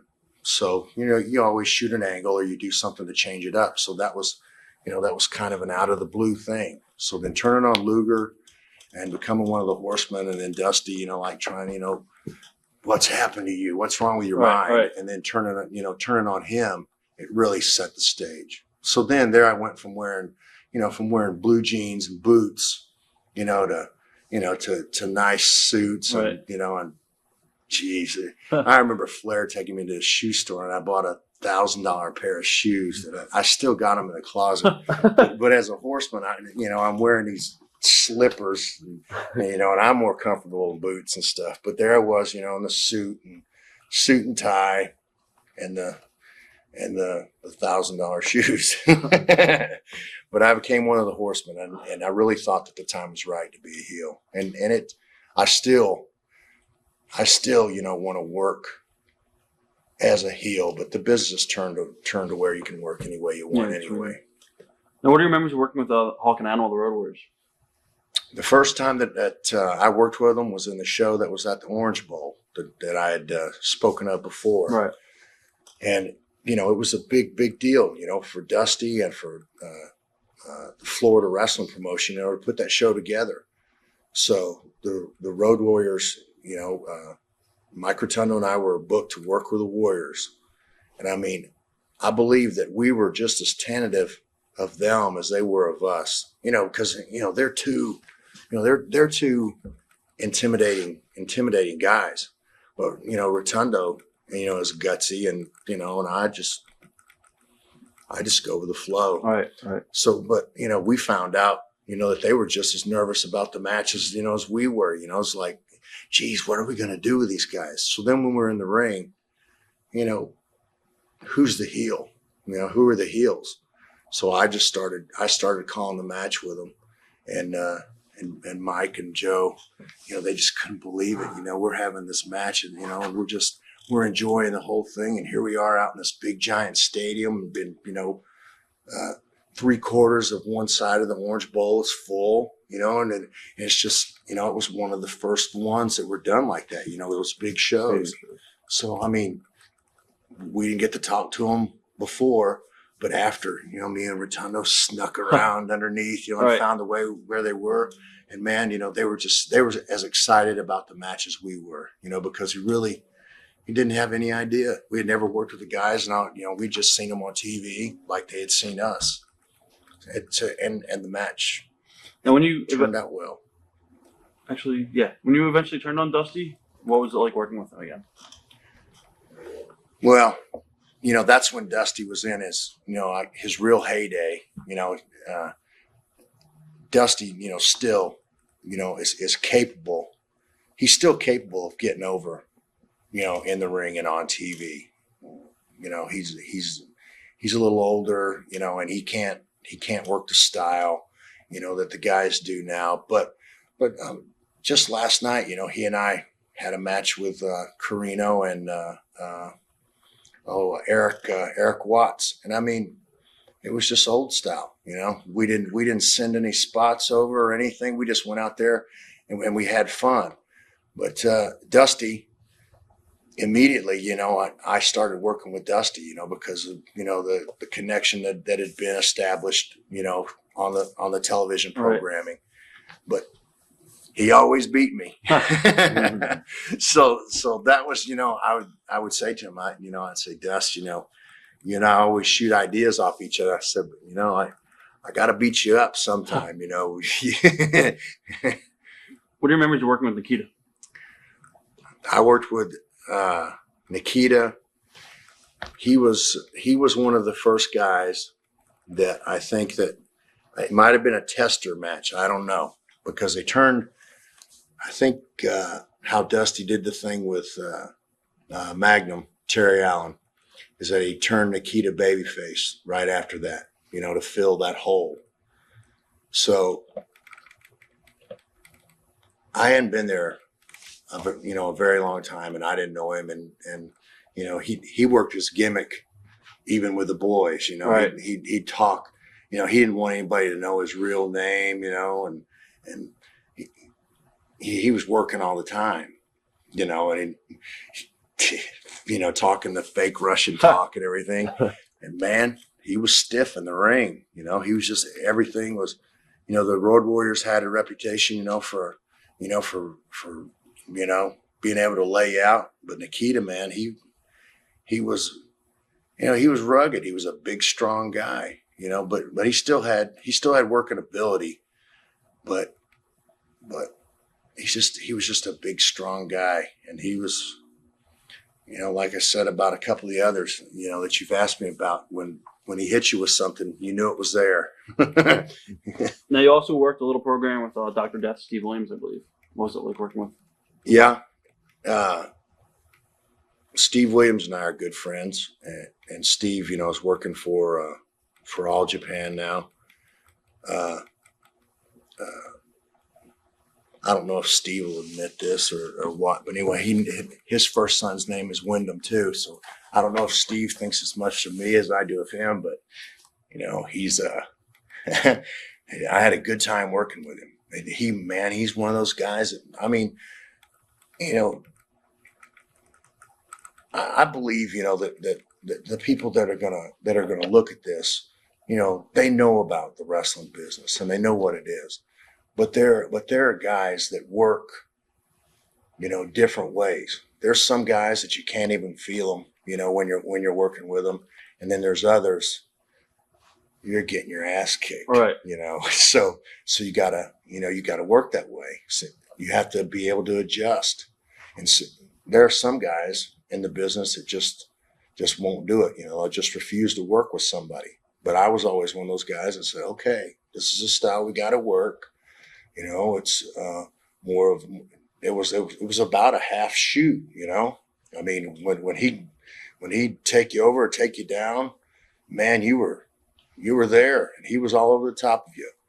But, Steve broke a couple of my bones and separated my shoulder a couple of times. And, I think the worst that I got hurt with Steve is we were in Alexandria, Louisiana, and it was with Crockett and UWF. they were doing co-promotions. Right.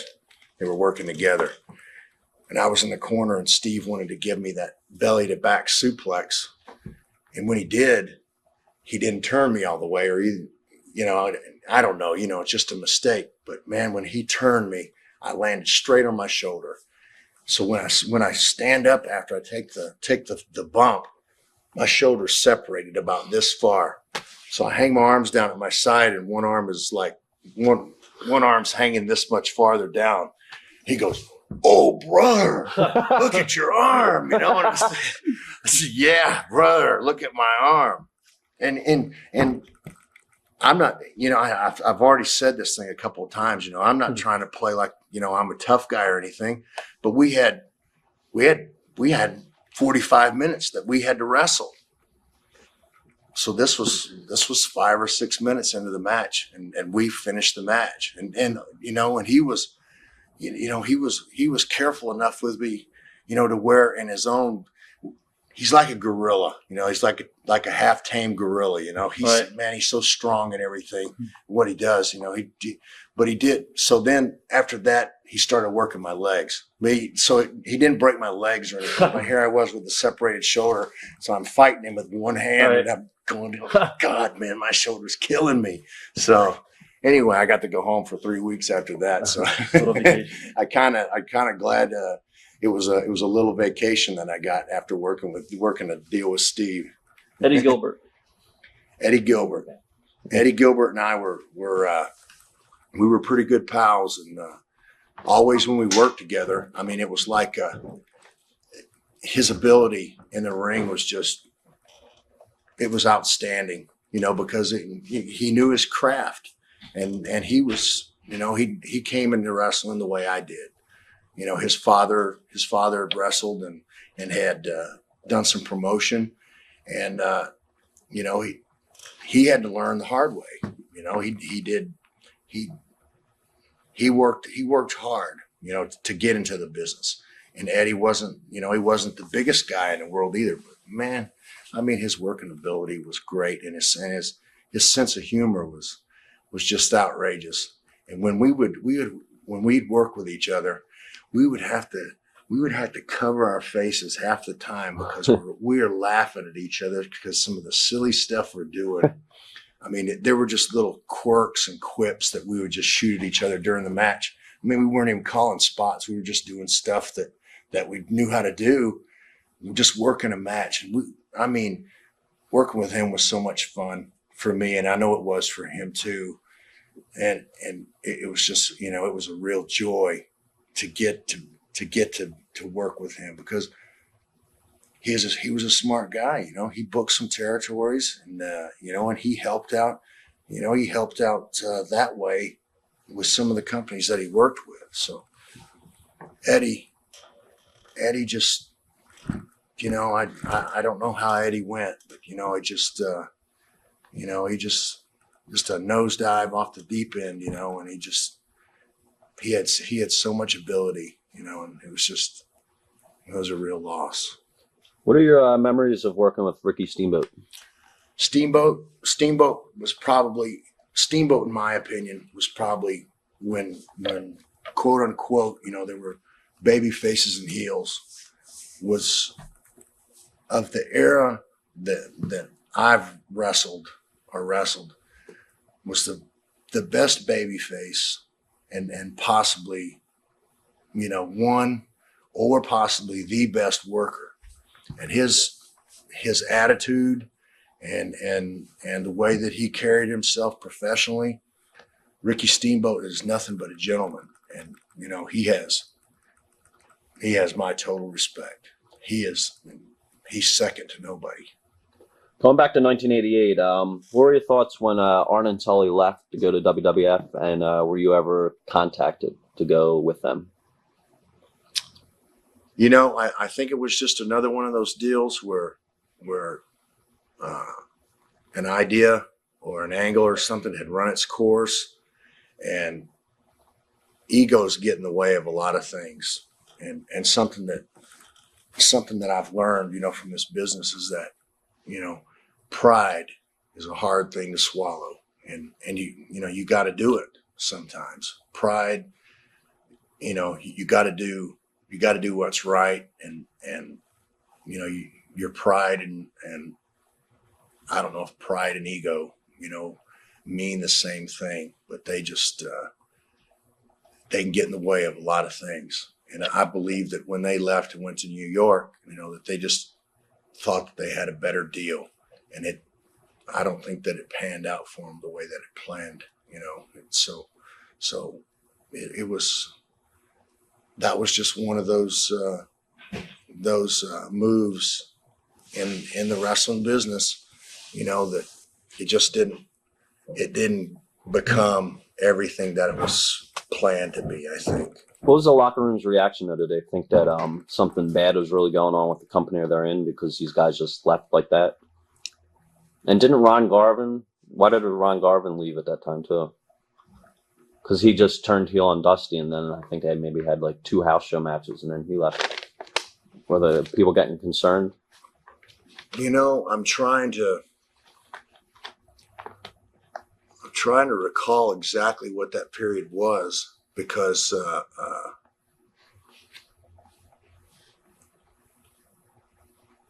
I think that the peak of the business with Crockett, had kind of run its course, and I still think that's the same period. That's when, if I'm not mistaken, and y'all may know better than I do, that was when Turner, or they were in the process of making the deal, moving to Dallas. Yeah. The business was, it has its highs and lows, and it's always been that way. I mean, I've been through, I've seen, growing up in the business, I've seen 4 decades, of wrestling. So, it has its highs and its lows, and it's like a fad or a fashion. It has its times, and then sometimes people get tired of it. And it had kind of run its course. The houses were dropping, and Crockett was in debt. So the guys weren't making the money, that they were used to making. So they were going, where they could, and they were just trying to make changes. That was about the time that guys started getting guaranteed contracts. So I believe, now going back to the question about Arn and Tully, I think that they were a little bit, where I was saying where ego could get in the way. I don't think that they got offered a contract yet, because Crockett spent so much time trying to get the Road Warriors to sign a contract that there was a little tension in the dressing room, because everybody was tentative about, it's in the wrestling business, don't believe everything you hear and half of what you see, because, it's a work.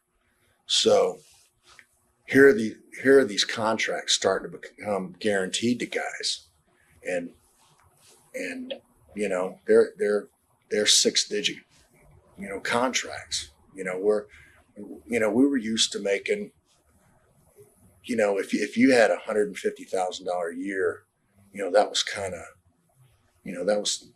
of wasn't too happening. It wasn't too hot then. So I believe that Crockett offered the Road Warriors, and Mike and Joey, if you guys see this, I just, it's your personal business, but this is kind of on the line. But I think Crockett offered them, like $500,000 each, to stay. And once that number got out, to some of the other guys, it was like, where's this money coming from, and how is this happening? So it was that was when the real curve came on the business with these guaranteed contracts. And then that's when agents and, attorneys and stuff started getting into the business. And it's a big change. I mean, it's changed the business so much to right now where we're at in wrestling. What do you remember of working with Bam Bigelow? Bigelow is another one of those guys, that he's a huge guy. He's loaded with personality, in the back, you know, he's not the character that he is in the ring. You know, he's a really funny guy. You know, geez, I hate to compare him to Bobby Jaggers, but I mean, he's always one of those guys that's got something bigger and better than the next guy, or he's run farther or climbed something higher. But Bigelow, you know, he can carry himself around. You know, I like Bam Bam. You know, he was always good to me and I was good to him. But, you know, it's kind of a funny thing in the dressing room. And I know, you know, that he's got to know, but every time Bam Bam would tell a story in the dressing room, you know, he all the guys are kind of cutting their eyes at each other, thinking, you know, what's this line he's shooting at us today? Where did this come from? You know, but he's a working ability. He's a big guy, man. I just remember, you know, having matches with him that were just so easy, and he was so light on his feet, you know, and I'm sure he was 400 pounds. You know, I remember we did, I think I did a superplex off the top rope with him. You know, he stepped up. He said, "Come on, step up." You know, because I didn't want to, me and Rotundo had broken one of the rings before doing a superplex. It's when they had to start changing the timbers in the rings, because, you know, some of these guys that were taking these bumps, you know, huge bumps, you know, you got 700 pounds, you know, smashing down, and then it gains, you know, the velocity coming down. So Bam Bam wanted to take the superplex off the top rope. So there it is, man. You know, he had gotten up there and I whacked him and he dropped down. So the spot was to superplex him. And he stepped up to the top and we broke the center timber in the ring. And I mean, these timbers I believe they're 8x8s, you know, center cut timber, you know, so they're strong timber. So this particular show that I remember they had to stop the thing and they had to prop up the middle of the ring with a piece of pipe. They had to cut the piece of pipe to the right size. So, you know, everybody's waiting. Oh man, what's going on? But I mean, Bam Bam, he can move. You know, you see him, he does cartwheels in the ring. He could probably cut a backflip if he really tried, you know. But he's a true character in the dressing room, even as much as he is in the ring. How about Sting? You worked with him. Yeah, Sting is, you know, I've always, I was working as a heel when I first started working with him. So I can't say never. Later on down the line, you know, I worked babyface and as his partner some. But he's another one of the guys, you know, that you could just feel that had, you know, it's something you can't, you know, you can't put your finger on it, but it's a charisma, and that people, you know, they like him. And and I'm not saying that he lacked ring ability, you know, because he really didn't. You know, he learned as he went along, and he you know, I'm not going to consider him one of the greatest workers, because Sting is what he is because, you know, I think that he's not comfortable in his skin, you know, as the character that he was, you know, with the blonde flat top and having to work through the crowd. I don't think that he was comfortable with it, you know, so you had to, it was a little, it wasn't grudging or anything, but sometimes it was difficult because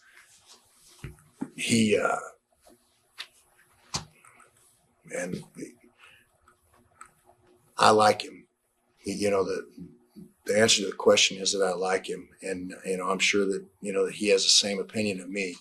But I just think that because of when he first started, that he wasn't comfortable with the way that, you know, that he had to work. And Flair and I both, you know, tried to coax him into, you know, like doing the woo to the crowd. You know, he almost hated to do it because he didn't like doing it. But then he learned, you know, he came along, and then he learned, you know, how to work to the people. And then that's how he got over. You know, he's right there with the top names, of guys that have gotten over in the business as far as being, fan favorites. Right. There are only a handful of them, and he's one of those guys. Now, in 1989, you left, I believe, the NWA, and you went back to the World Wrestling Federation, and they gave you a new gimmick, basically, and they called you the Widowmaker and stuff like that. What happened with that? How did you wind up back there? Well,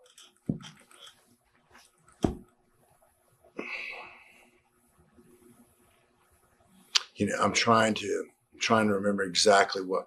Oh, I know exactly what it was, and it was something I was just talking about. It was the contracts.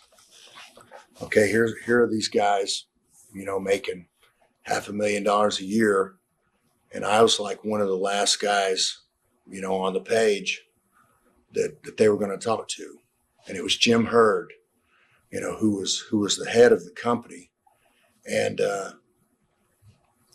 they just weren't talking to me, about money.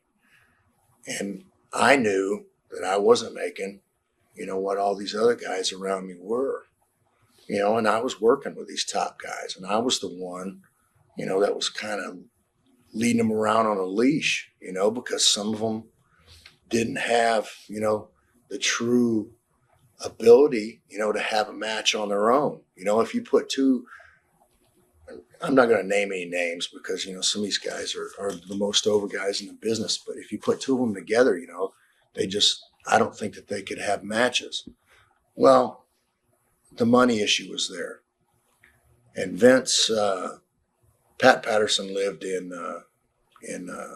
on Treasure Island over near Tampa. And I had talked to Pat.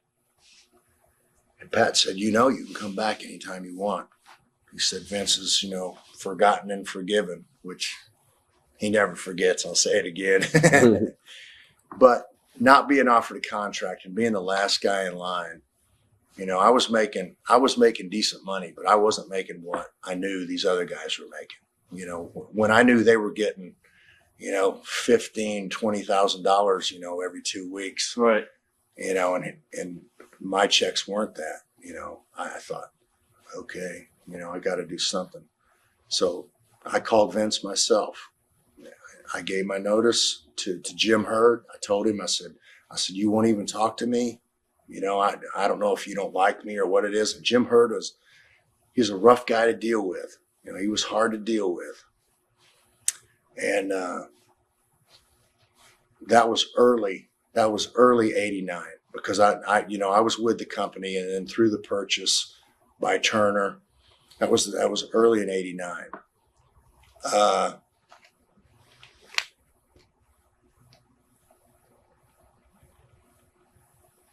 I think I just went home. And when I went home, I called Vince, and he said, I got a spot for you. And he said, we'll come up here and we'll figure out something. And I mean, I was the same character, that I always was, but I put my hair in a ponytail and, and I slicked it back. And I was the one that came up with, the name The Widowmaker. I said, Vince, what do you think about this? I said, the Widowmaker is a famous rodeo bull. And I said, what he's done is he's gored, like 6 or 7 cowboys, almost to death. He's killed a couple of guys, this famous rodeo bull, the Widowmaker. And actually they had to retire the bull because nobody wanted to ride him when they drew him. So he said, let me think about it.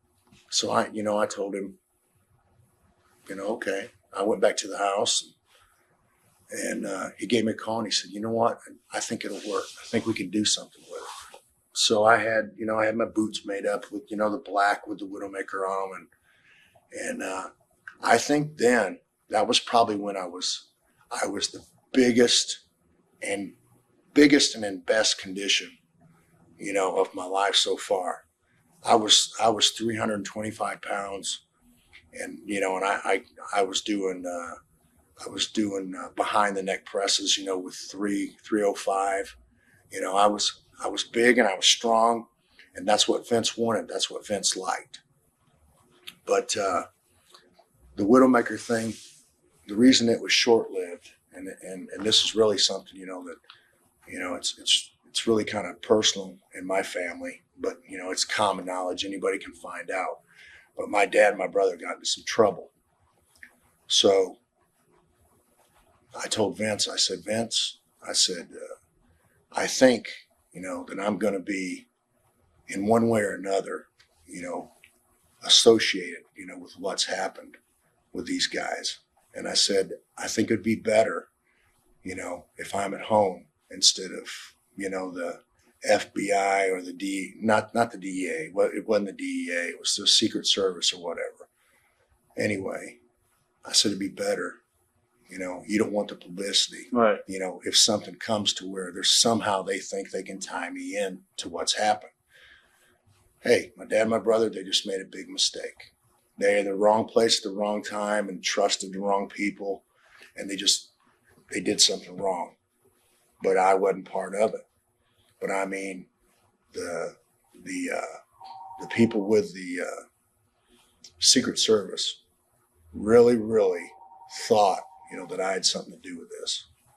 So I went home. This is the counterfeiting. Yeah, exactly. I'll let you say it, you know, but that's what it was. So the guys, you know, they worked it out, you know, to where they, you know, they got their, you know, they got a minimum sentence, I think, and you know, it was hard, and it was hard for them, and it was hard for the whole family, you know. But I just figured it would be best just to be, you know, be out of the limelight, you know, instead of being under investigation, you know, for, you know, I'll say it, you know, I had nothing to do with it, but these people believed that I did, you know. So I mean, I had everybody on me. The IRS is calling me, you know, the Secret Service, the Sheriff's Department is parked across the street from my house, you know. It's like it was like I was under house arrest, Right. you know. So I just thought, okay, man, I got to figure out something I'm going to do. Because, I mean, they called the grand jury and, you know, they couldn't indict me, you know, because I hadn't done anything. So I lived, you know, like in the shadow of this thing that happened, you know, it probably lasted about 4 years, you know, the shadow of that thing. And it's still, you know, my dad and my brother still suffer from, you know, because it's you know, it's a felony. And, but it's, you know, I got through it and they got through it. And, you know, it's just, you know, it's not spoken of, you know, in the family. Right. So, you know, that's something that, you know, I kind of shared here, you know, that I really didn't want to, but, you know. I wasn't even asking about it. No, it's okay. It's okay, you know, because, you know, hey, we're telling it like it is. So I left there. I left Vince, and I decided, I called Vince. I thought, okay, I know what I can do. I can work in Japan, you know, and I can do these things. So I started going back to All Japan, and Baba liked me. Right. Because he had liked me from, you know, the early 80s when I'd gone over. So he said, you know, Baba could speak perfect English. You know, a lot of the guys, you know, he wouldn't even speak to, you know, right. Like he couldn't speak English. Yeah. But he told me, he said, you know, you have a job here if you want it.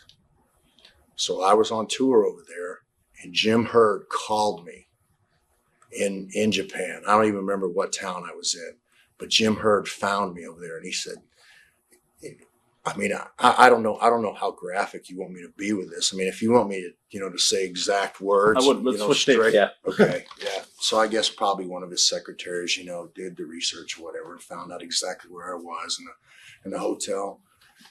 And Jim Herd, you know, is not one of the most soft-spoken people, you know, on the planet. And you know, in the course that we've been sitting here, you know, I haven't gone into some of the true tones that I could have.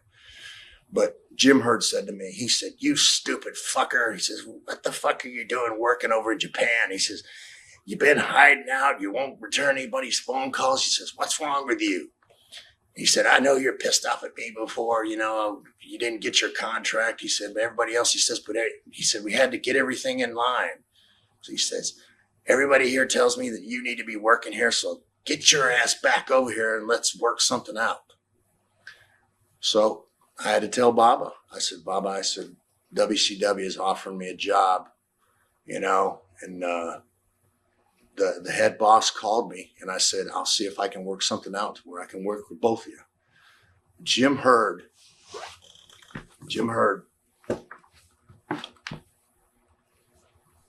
didn't even call me to his office that time. We were standing outside the building in Houston, Texas. I think we were at the Summit, something like that. He said, okay, goddamn it, what's it going to take for me to keep you here and keep you satisfied? I said, Jim, and I never spoke back to him that way because,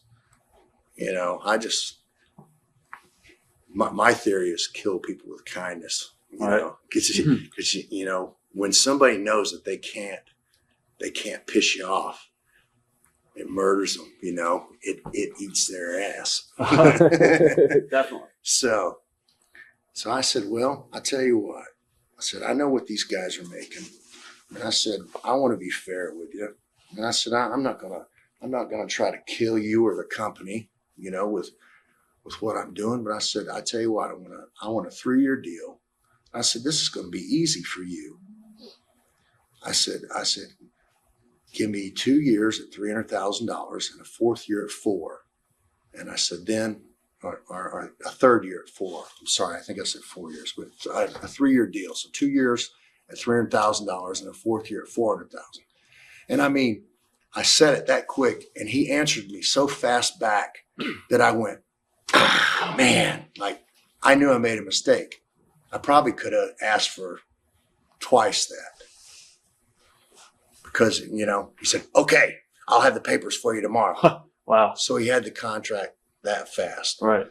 But I mean, he was a nasty, he handled different, everything as far as business differently. I never saw a different side of Jim Herd. So Jim Herd, to his wife and family, might have been the nicest guy on the planet. But man, I mean, dealing with him business-wise, bad business. Yeah, he just, and he was a successful businessman too. But as far as wrestling, he wasn't a people person, and he just did not know how to talk to anybody. Now, when you came back, were you supposed to be the Scorpion, the Black Scorpion? No. Okay, that was later anyway. So, then Sid was a Horseman at the time, I believe. Sid Vicious. Yeah. What were your thoughts on that? Well, I mean, Sid is one of those guys that, Sid is such an impressive person. His ring ability, at that time, was still a little rough, because one of the Horsemen, but he's so impressive. And I mean, when you look at him, people just, geez, look at this big guy. But Sid is really, he's a soft-hearted guy, but he's got a reputation, Right. about like I do. If he doesn't like something, he's flighty. Right. He'll leave at the drop of a hat. So that's the way Sid is. And I never really got to be friends with Sid just because of, not really being around each other. But Rotundo, who is one of my best friends, is great friends with Sid. So I'm sure, that we could have a friendship, there was just never, it never a way for it to take place. But I worked with him a lot and I enjoyed working with him. It was okay. It was kind of, if it was a dance, Right. then he was stepping on my toes, but he learned and he's made a lot of money, and he's done well. He's taken care of himself. So, no, in 1991, Ric Flair left the company and went over to the World Wrestling Federation. What are your thoughts on that? Well, when Rick did that, that's just another one of those issues. That's when. See, I have two opinions of Rick. I grew up from the time I was about from 12 years old till now, I've known Rick. So there I was, I was a teenager, I was working out and training at Rick's house. We lived one house apart, Blackjack and Rick, there's one house between us. I got to drive his limos sometimes, and I would train with him, and my old man would walk down to his house and we'd train, and we'd all train together. That's when I'm doing the 1,500 Hindi squats.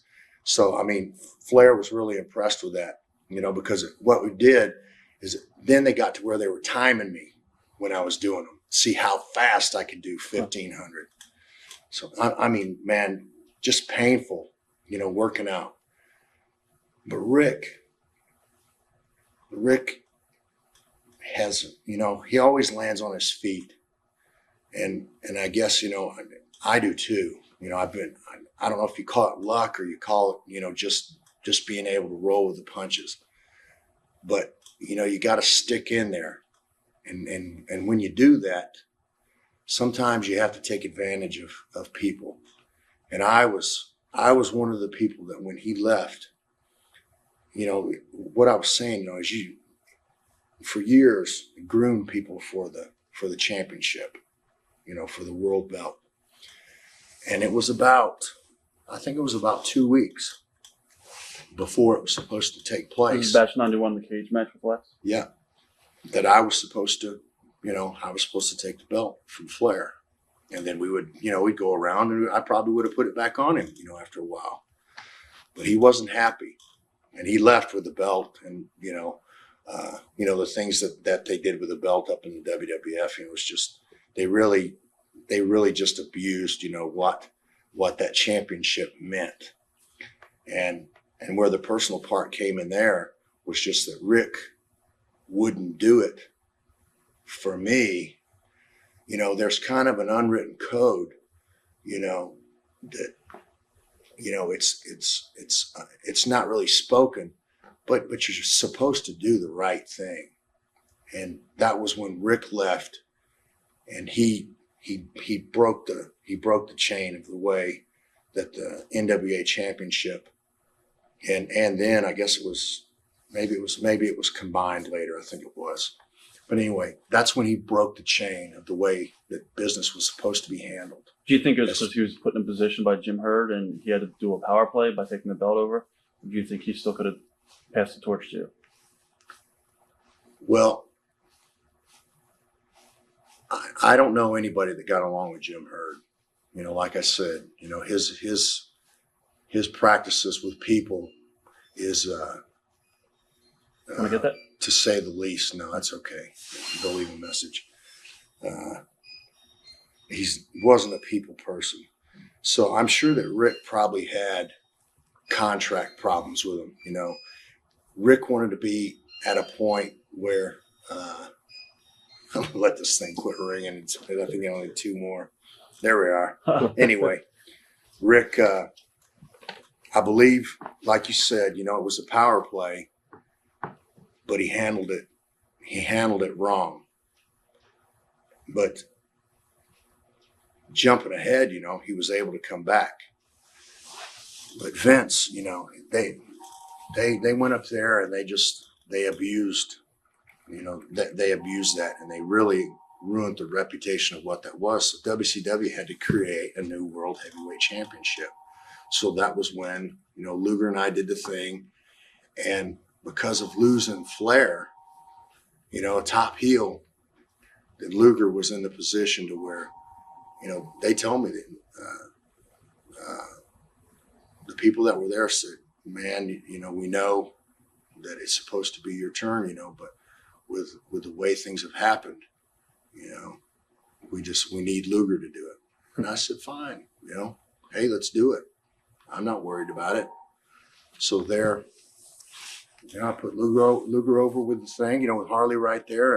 And as I remember, I don't think it was any kind of, questionable finish. I think I did it, outright for him. Right. And that's what I always believed, was trying to, when you're in the ring, you got to take care of business.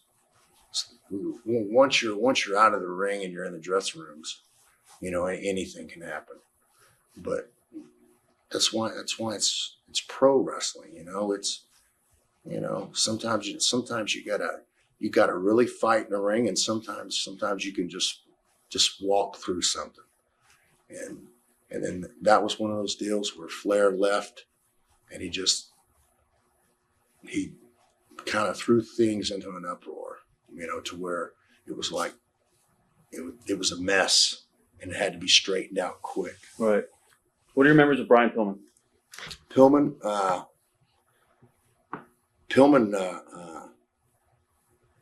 and Mike Graham and I, went out a lot. We went out to clubs and everything. Pillman could, the fun part of it was, is that I guess, I have or had a reputation, with the guys in the dressing room, to where, I could go and, play all night and then, still be up from the night before and then go and do my thing in the ring, which I don't do that anymore. But Pillman was one of those guys too.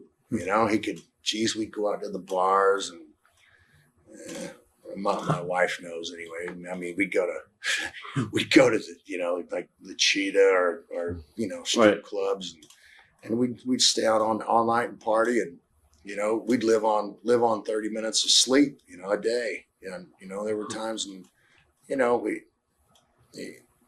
we weren't into drugs or anything. We were just able to do it, because of youth. And Pillman was one of those guys, he could hang in there. So, I've got good memories of Pillman. He just, he was a wild man. How about Dustin Rhodes? Dustin is one of those guys, he's hard to be friends with, but I think that, I'm going to tell Dustin, that I'm his best friend. And I think that he knows that, because Dustin he's just like his old man. I mean, he's moody, he's weird. I mean, he does stuff, he's obnoxious, but I know that about him because I've known his old man, all my life. And it's just, nobody else, he doesn't have very many friends because of that, because of his attitude. All right. But it's something, that I overlook it because shit, he's harmless. What are your memories of working with Steve Austin? Austin? And did you see big potential in him too? Actually, I did. And I believe that the reason that Austin left also was over contract, was over money. But Austin was, he had the long blonde hair, and Austin told me himself, he said, man, there I was in Dallas. I saw you. He said, man, I wanted to be in the wrestling business. Austin said that to me. So, I worked with him, and he had the ability. But when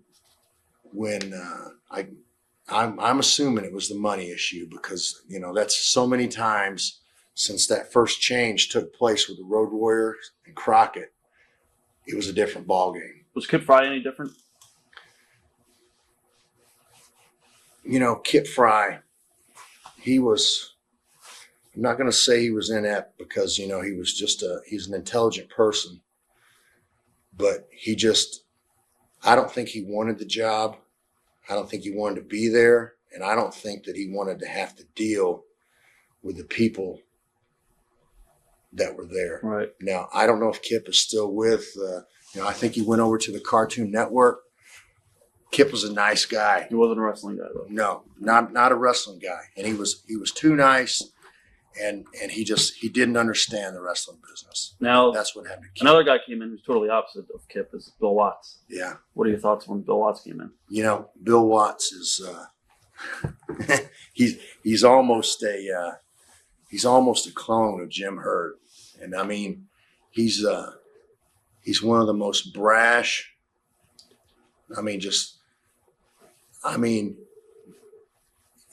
He'll speak to anybody, what's on his mind. And he doesn't care if you approve of what he says or thinks at all. He's got his own idea about things. And, I think that he could successfully run another wrestling company. but man, he needs some counseling with dealing with people. Because I mean, people would run from him because, they didn't want to speak to him. He's a hard guy to talk to. I could talk to him, but it was the same old thing, just it's like water off a duck's back, It's like, I mean, he'd lay into me. I'll tell you what. There was a finish we were supposed to do in Philadelphia, and I don't exactly remember who my partner was, but it was Steve Williams and Terry Gordy we were working with, and the finish didn't go exactly as planned. So, was it Rude? Was Rude involved in that? No. Okay. And I don't remember who my partner was, but it was it was a big. I don't think it was a pay-per-view or anything, but it was a big show. But me being the senior member in the ring, he pulled me off in his office and he said, "You fucking idiot. Why the fuck did you do that?" And I said, "Man," "you're talking to the wrong guy." I said, "I got that match out of that mistake." I said, "You need to go talk to the other guys that you put in the match because they forgot where they were. They forgot the finish." All right. So here I am, I'm in the ring and I'm directing 3 other guys around because 2 forgot. So I'm directing it to try to get somewhere near where we were supposed to be. And he chewed my ass out over that. And we ended up with the same, with the same outcome of the match and trying to produce, what the effect was that we wanted. But also on that time, I was on his booking committee and I was helping him. Hey, I had a guaranteed contract and I was there helping him book and I was going to these meetings and he pulled me off on the side. So I let him say what he had to say. And then I told him, that he's talking to the wrong guy. I said, I had to be the general, I had to lead the thing around. And then I told him after we left that office, we went back into the meeting with the little booking committee. And I said, "You know what?" I said, I'm on this committee because you asked me to be here and help you. And I said, "I don't get paid an extra dime to listen to you berate me and say the things that you say to me." I said, "I'll just be at work." I said, "You can do whatever you want." I said, "But I'm not coming up here to this office again while you're here." And he was like, "You can't walk out and leave." I said, "Hey, man, I'm not getting paid any extra." Huh. I said, "Check out my contract." So that was it. I was just, then I was one of the boys again, in the dressing room, and I didn't have to do, like what I had to do in that tag match, like, "Okay, come on, get your ass over here and do this Right. and do that." And we're trying to have trying to take control of chaos, so I just told him straight out. Memories of working with Mick Foley, Cactus Jack. He's got to be the all-time craziest bump taker besides Terry Funk. I'm sure that, he fashioned himself after Terry a lot. But he was also successful at creating his own character too. And, he's an intelligent guy. I just, the times that I worked with him, we had really fantastic matches, I think. But he had the ability to adjust to me, and I also had the ability to adjust to him. So we always had, there was never a harsh word or never, any vindictiveness or anything in our matches. So, in the dressing room after our matches. So, it was, those were good times. Those were easy times. There are guys that you work with, that you never actually see. And then there's guys that you travel with or you actually go out of your way to go find, Right. That your friends or pals with. So, he wasn't one of those guys that we went out of the way, for each other, to find each other and be pals. But I respect him for how successful he is because, hey, he created these characters and he has this imagination. But, since a kid, he wanted to be a wrestler, Who would you say who's the most overrated wrestler that you've wrestled? Oh, man. The most overrated. Running that one. Thinking Okay. about it. You also worked with Great Muta. Yeah. And you won the NWA title from him. Yeah. What are your memories of working? Actually, you touched earlier on about going to Japan, and you worked actually in WCW with Hashi and Hashimoto and all. Yeah. And what was it like working with the Japanese guys? See, I was always the guy in that position that got to work with the guys. I wasn't the teacher, but I was the guy that knew how to work. So I got put with these guys, to learn the style, to learn what we're doing. Right. And Hashimoto, which man, I just saw him in Japan. I was just over there on tour, and I saw Muta. Muta, in my opinion, it had some, some of the greatest abilities in the ring. He's up there with Steamboat as far as ring ability, but sometimes his heart, wasn't really into what he was doing because he was away from home so much, and I'm sure that he missed his family. And it was things like that. And I understand that, Right. Hey, I'm one of the guys, that just, see ya, so, he's handled himself well. And he is, I believe that he's doing some stuff with WCW now, but he is, he kind of went away for a while and he's come back and he is a complete different character. And I passed him in the hallway about 2 weeks ago in the Tokyo Dome, and I didn't recognize him. And then it hit me about 10 minutes later, that was Muta. I went looking for him. I went back and I had to find him, and he was way off in the back, of the Tokyo Dome. This building is huge, it holds Right. 70,000 people. So I'm looking for him, and I find him, and I said, "Man, I didn't recognize you." And he said, "I know." He said, "I know, but man, if he'll put his heart back into it, he can be so over here in the States." Oh, yeah, definitely. Working as a heel the way he looks, that eventually he'll get so over as working as a heel that he'll be a baby Yep. face, like almost like Austin, and he has the ability to do that. Now, you left again, I believe, NWA for a little bit, and you eventually came back to be the mystery guy against Ric Flair. Why did you leave? Were you injured, or you just need time off? I'm trying to remember. I think it was you were the mystery guy to feud with Flair for the NWA title. I'm trying to. If we could put a date on it, I might know better. I don't remember. Do you remember? There were a couple times where I went out with some injuries. Right. I've had my knees done. My left knee I've had completely redone, 3 times. And I've had my wrist done. The thing where we shot the angle with Arn, Right. where he slammed my hand in Oh, the yeah, cardboard, yeah. which was, I worked about a week earlier. We were doing a TV in a town just south of Atlanta, of Columbus, Georgia, and I gave a guy a bulldog, and it broke my wrist. It broke 2 bones in my wrist and in my hand. So I talked to Dusty. I said, "Okay," I said, "I'll tape the thing up and I'll work." I said, "But we got to turn this into an angle, Right. because I got to go have this thing fixed." But I had, here's right here, this scar. It's kind of hard to see, but it's from here to here. And I went to a hand specialist in Jacksonville, Florida, and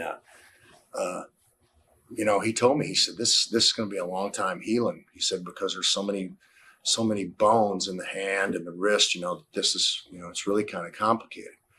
So he had to shorten the, the radius on the radius bone on my arm. He had to shorten it 1/2 inch. So he had to cut 1/2 inch off the end of the bone. And then he had to remove 2 of The bones in the hand here are called, I believe they're, it's not meniscus. It's, metacarpal. yeah. Wow. Yeah. It's, anyway, he had to remove them. If you can see right there, you can see a hole in my wrist, but he had to take complete bone, out. So I'm missing 3 bones out of the wrist. So that might have been the time, because I came back before I was supposed to. I was supposed to go through therapy and, go do all this training to drive 100 miles to Jacksonville every day and do this therapy. But instead, I taped the thing up, and that's why for years, I think for about 4 years after that, I always had my right hand taped. Yeah, I had it from there to there, to where, like a taped fist. But that's why I did it. And it just, I don't know why I quit taping it. But I mean, the thing is, I think I forgot about it being an injury when my knees blew out, so. Speaking of injuries, was it hard being on the road and not doing drugs or doing drugs? I mean, what's your views on drugs in the business? Well, painkillers and others. There have been times when I have, I have taken pills. I've taken Vicodins and Lorcets and stuff like that. But I took those, when I was injured. And there are some guys that, there are reasons to take those medications. But then also, there's I'm trying to think of the correct, there's a reputation, for those drugs of being abused and misused.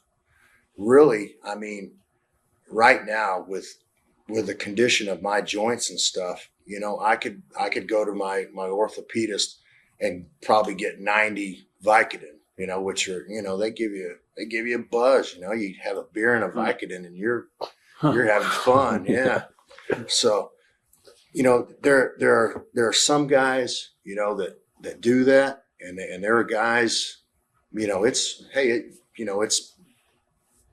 within the confines of wrestling fans and people that know about wrestling, that they know, they wonder, where did this guy go? And then you see the internet, that he passed out on somas, which is a muscle relaxant. Well, I think the recommended dose is 1 to 2 tablets a day. And I've myself have seen a guy, put 10 of them in his hand and, right. Just eat them, just to get the high or the low. But, I never really got off on that. I did take, the Vicodins and stuff, for my knees, because I mean, they were shooting injuries, they weren't worked angles or anything. I mean, right. I completely blew my knee out. I walked in to the hospital and the doc, to have my knee completely redone. I had my ACL, my PCL, the interior, the meniscus, the medial collateral, and the outer, all replaced at one time. And I walked the day after the surgery. And the doctor that did it, he did it with cadaver parts, which is called an allograft. And the allograft, they screen these parts and these pieces to make sure that they'll work with your body chemistry or blood type or whatever. Well, the first time I had it done, it was done with these allograft pieces, from cadavers. And the first match back, I was out for 9 months. I came back and I worked with Flair, and I had a knee brace, which the doctor told me. He said, you see how you feel. You see if you think, that you can do it, if you can work without the brace. So all I wore were just the kind of knee pads that the guys wear now. I thought, okay, 9 months, I've worked this thing, I was big. I was 295 pounds, so that was it was too much weight for, something that had been fixed the way it was. And geez, and here I go again, 5 minutes into a match that Flair and I are supposed to go 30, 40 minutes, it went away. And I remember exactly how I did it. I gave Flair a backdrop, and then I took off and hit the ropes, and I pivoted on my left foot, and I just felt it. It was like mush. It just gave away. And I dropped an elbow on Flair, and I said, Rick, my knee just went. And he said, what? I said, it's gone, man. I said, it's the same thing. He said, okay. He said, you want to go home now? I said, no. I said, we got to do as much as we can. So, I mean, there I was. I had no knee, nothing. To make a long story short there, what had happened is all the cadaver parts they put in. I flew out and went the next day and had an MRI done. And every one of the cadaver parts had died. They were gone. So I had nothing holding my knee together. It was just my hamstring was holding my knee and everything in place. So when the mush went, it was just the cartilage in between the bones. So I hadn't healed, it was like nothing was there. So 3 days later, I went to another doctor and set up, and I had a procedure done that's called an autograft, which is what they do is they use your own tissue. What they do is they split the patella tendon, and then they run it through the same way a PCL would be, and then run it back through the same way an ACL. How long were you out for with that? Anterior cruciate and a posterior cruciate ligaments. I think that time it wasn't as long, because that's when I called Vince to see if I could, come to work for him. Were you unhappy in WCW? Is that why you left? Yeah. You came in now as a stalker, I believe. Yeah. Well, here's what happened. And it's not really Bischoff's fault, because, I think Bischoff tried to make it up to me. But it was at the end of my contract where I came back and worked with Flair. And, it may have been one of those coat and tie, decisions to where, okay, we got to get him to work one last time, before his contract is out, and then get him out the door, because if the doctor doesn't clear him, we still got to keep paying him. Well, when I blew my knee out, it was like one day after my contract had expired. So, man, I was screwed. And Eric said, "Don't worry, man. I'll figure out something I can do with you." He wouldn't take my calls. So I had the surgery, and of course, their company, because I was injured while I was working for their company, they paid for the surgery, but Eric was still there, so I didn't hold a grudge, but I just, I thought, it's this business, it always comes back around. It comes back around. Well, I called Vince. I got to the biggest I've ever been during that time. I was 365 pounds. I was sitting at home. Wife, got a new baby. I'm with the baby. And, I'd save my money, and, we were okay, but it was getting time to where I had to do something. So I started training and, trying to get my weight back down. I mean, I got big. I was, big like my old man. And, I've got pictures, and it's unreal. I've gone from 365 down to 230 pounds. Right now I'm 240. And nowadays you got to be in halfway decent shape, or look halfway decent if you want to work for either one of the big companies. So that's. I just decided that I was going to try to get back in working form. And I called Vince, and he said, okay. This is when we had the conversation about him remembering when I left. Huh. Okay, so I'd left him twice. I left him once, grudgingly. And then the second time I left him was because of, the thing that happened with my dad and my brother. So I think what it was is that, Vince has a way, of kind of making guys, kind of makes you tap dance for him before he's going to do anything. He's going to let you work for it if you're going to get anything. So he came up, he put me in this stalker deal, which, I still don't know, if it could have done anything. But I mean, wrestling fans knew, they knew who Barry Windham was. All I had to do is just get my fat ass back in shape, and I could have worked as Barry Windham. He could have used me, mid card or whatever. But there I was, fat ass out of shape, and he says, well, we'll just camouflage him. So so I don't know if it was a rib or if he really thought that it would go somewhere. But I mean, he spent some money on it. He came down to my place in Georgia, and Bruce Pritchard and I, we sat down and we thought out some ideas, about what should this character be, and there I was in all the camouflage and painted, and hidden in the woods and all that. And I was trying to figure out in my mind, how am I going to make this character work? I've always been, the Widowmaker was me, right? So it was the Barry Windham, the Widowmaker. But now here it is, it's not Barry Windham, the stalker, it's the stalker. So I'm thinking, man, I can't put my finger on this, I can't figure this one out. So what I did is I just eventually, as Vince was working me along, I'd be on the road. We were on the road a lot.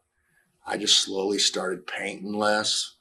Then I went to colored, like red and black and orange camouflage pants and no shirt. And I started wearing the cowboy boots that I've been wearing for so long. So one night we were in the garden. He asked me, he said, "Why are you wearing the cowboy boots under the camouflage?" He says, "I thought you were going to wear like the military style." And I said, "Vince, I can work better in these." I said, "These other boots are so heavy, I'm lighter on my feet." And he said, "Okay, well, I was under contract, but I don't think that he liked, the answer that I gave him. So, I went home. He sent me home." Well, actually, the way it works, is with Vince, you get paid when you're working, and then if you're not working, you get what's left of your contract at the end of the contract. I was gullible enough, to sign that one. I worked it out. I sat with him, man to man at a table, and I just thought it was an understanding. Well, that's what it was. He tried to starve me out. It's either, okay, quit, give your notice, I'll give you a release, and I don't owe you anything. But I waited him out, and finally Bruce Pritchard calls me one day and he says, "Okay," he said, "we got an idea. So we want to put you and Bradshaw together. So we want you to be the Blackjacks." So I thought about it and I said, "Okay." He said, "You know what it's going to take? You're going to have to wear all the Blackjack stuff. You're going to have to dye your hair black." I said, "Okay." He said, "But first, what we want you to do is we want you to come and work with Bradshaw. We want you to work against Bradshaw." So I went and I worked with Bradshaw, and Vince didn't like the match. We went it was a filler match before the tapings actually started. Right. And it was supposed to be 8 minutes. Well, at the 20-minute mark, here I am, huge, and here's Bradshaw, even huger. He's 325. He's a monster. And I told him, I said, "Okay." I said, "When I call a spot, a drop kick off the top rope, I was supposed to take a fall on him." I said, "I don't care where we are." I said, "That's going to be the finish." I'm telling him in the ring, it's a dark match, really. So I had just slammed him. I'd had enough. I was blown sky high. We'd gone 20 minutes. It was supposed to be 8 minutes. I slammed him, and I said, drop kick off the top rope. And just as I turned, the referee said, "Small package, go home, go home." So I thought, okay, you know, somebody's either tired of watching this or the ribs up. So I didn't have to throw the drop kick off the top rope. And all I did is just as it picked him up, just a small package. Well, we went back in the dressing room. You know, we had to pass Vince on the way by. He didn't say a word. So I went in my dressing room, man. We were in West Virginia, so we're at elevation too. You know, like 15,000 feet or whatever. So it wasn't 15,000 feet. It was about 8,000 feet. But still, you know, I mean, I was winded, you know, and I had been working for, you know, months. So he sends Jay Strongbow to me and he says, "Vince wants you to go do the match again." He says, "But we're going to use somebody else." He said, "We want you to work with Tony Anthony." So I said, "Oh, man, I can't believe this." So I was standing in the shower when he told me this. So I had to throw all my shit back on. He still wanted me to do that. He was still wanting the stalker thing. So I had to paint my face back up. And I mean, I was pulling my stuff on as I was going to the ring. I was pulling my boots on and still finishing up, and the music's playing. Another dark match. This one wasn't as long, but they said 8 minutes again. So I said, "Tony," I said, "they just did this to me, you know," and there was no match in between. You know, it was like, bam. You know, I came back, you know, I stripped my shit off and I was in the shower going, So then sent me right straight back out. I had to dress and everybody screaming, "Come on, come on, come on. Right. Get your ass out there. Vince wants it back right now." So there I went out there. They said 8 minutes and I knew, I thought, he's doing this to me on purpose, you know. He either wants me to have a heart attack or blow up or just quit or say I'm not going to do it or, you know, he's telling me I need to get in shape. And I think it was probably wanted me to get in shape. But this time we went 8 minutes. When the ref gave us the cue, it was 8 minutes. I couldn't believe it. But brother, that was when I decided. I said, I got to get back into shape. So he didn't book us for about didn't book me for about a month because I went home and I got back in better shape. And then that's when they called me to a TV. Called me to TV in Chattanooga, Tennessee.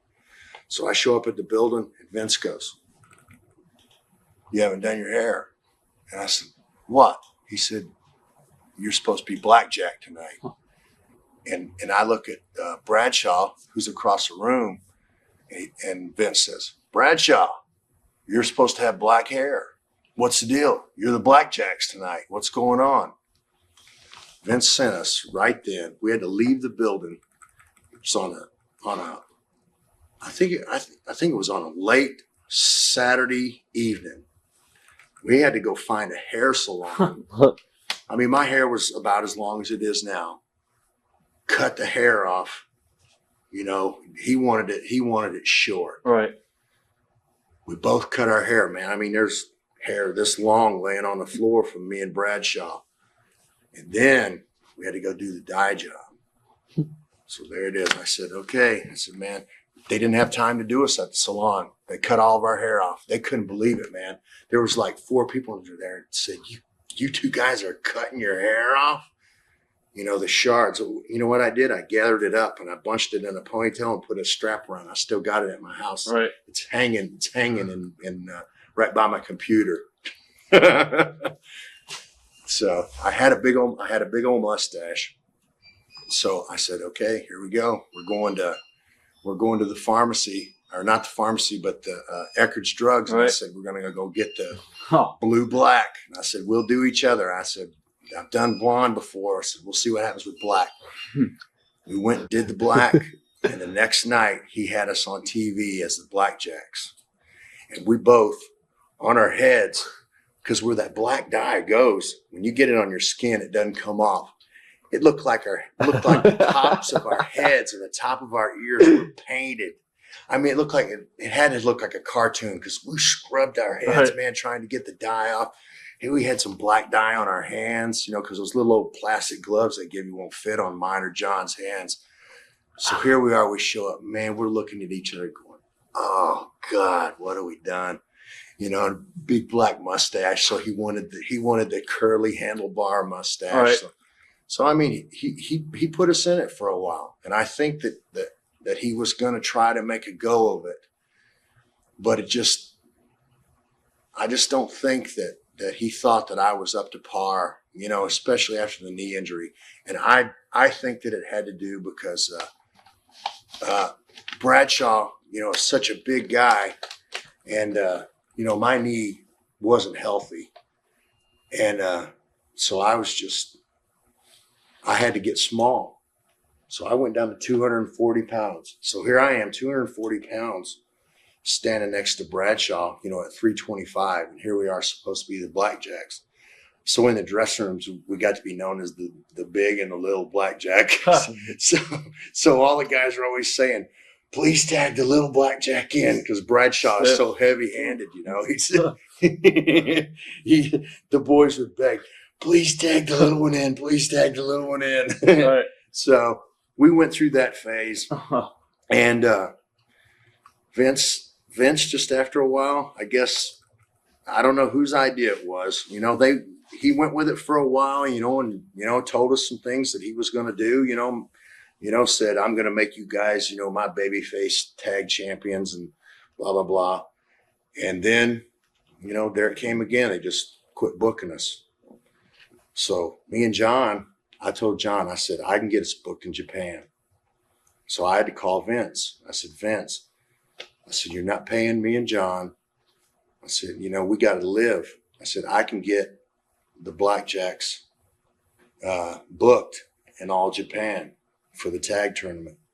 And he said, I'll kiss your ass if you can get booked over there on that. He said, they won't use my guys. I said, I'm friends with Baba. I said, I can get it done. He said, okay, you got my permission. He could not believe that I got two guys, that were from the WWF booked for all Japan, because they were, they were NWA and that, and they used us well, in that tournament. And Bradshaw and I, we made enough money to where, that we had happy Christmases, because that, that tournament is right before Christmas. And, Vince, it just, if you didn't have the right kind of contract, it's just like you said, starves you out. You can go for 5 months without a paycheck. You gotta, I've said it Right. before. Pride is the hardest thing to swallow, man. And you just, and ego, and sometimes, you can think too much of yourself. And, and I'm going to go back to a question, that you think, that you say, and this is just because of what I've learned, from the business.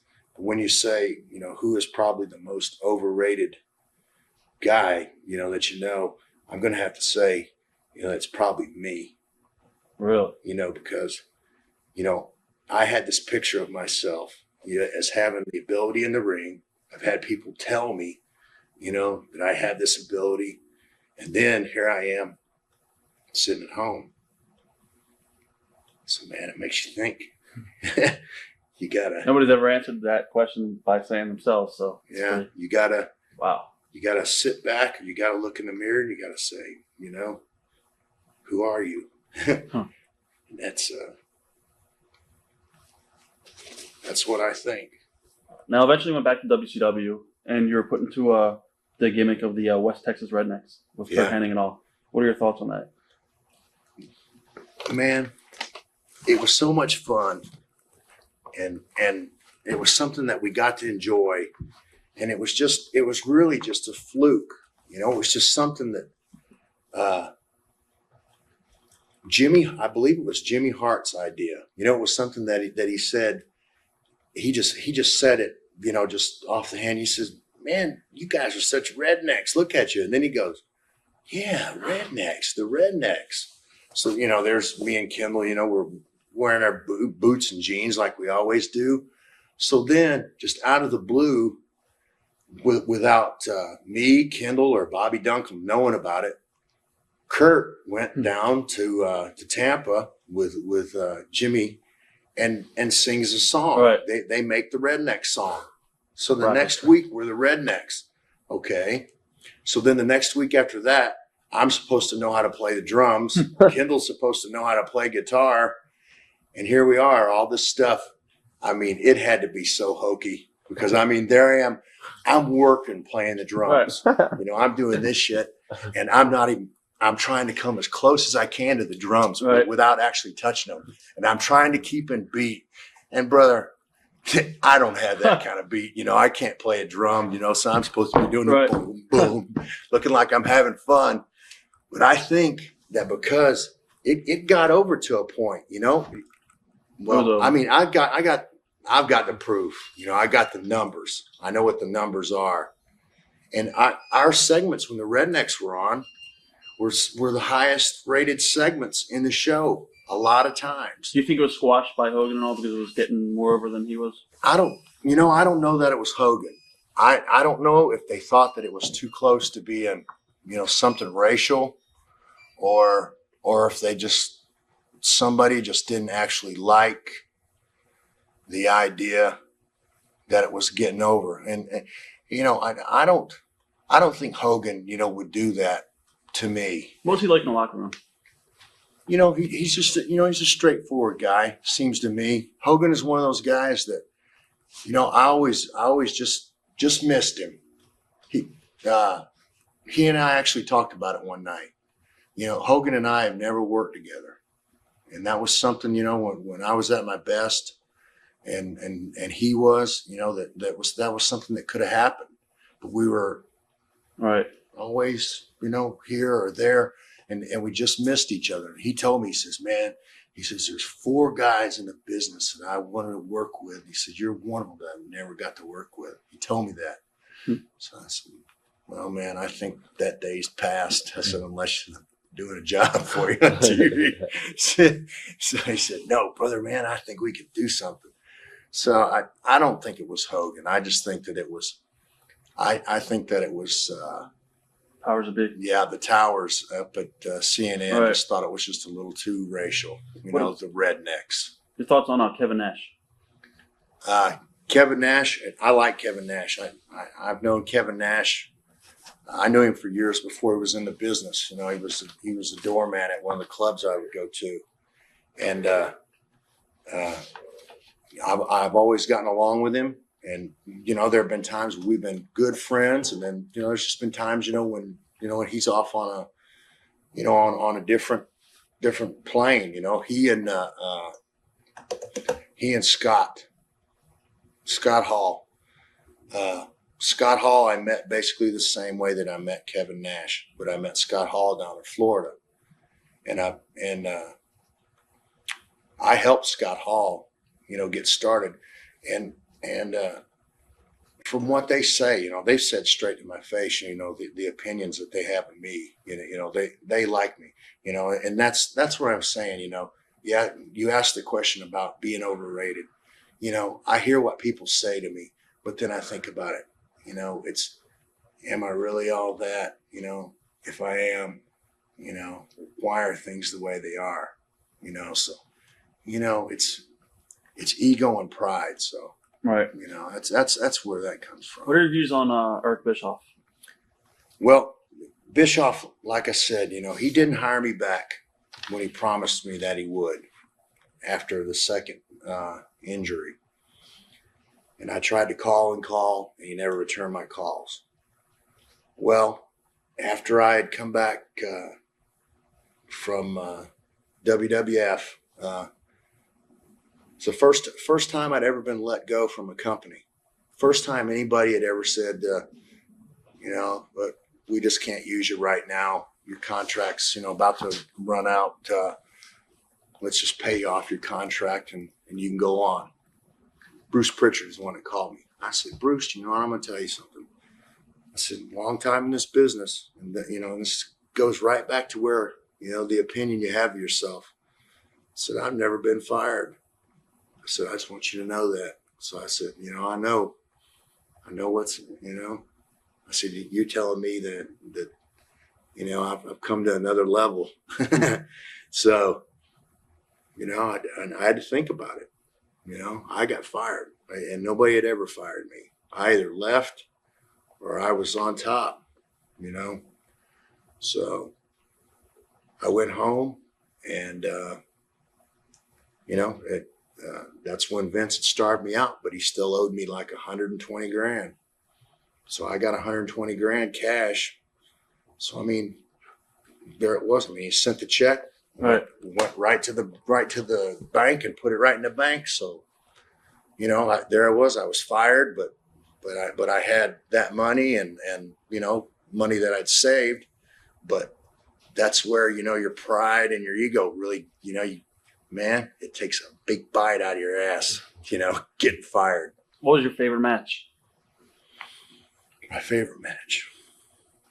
You know what? I'm going to tell you, I've been wrestling for so long that I can't say that I have a favorite match. But I can tell you the guys that I enjoyed working with the most. Okay. That when I thought that things were really, they were good.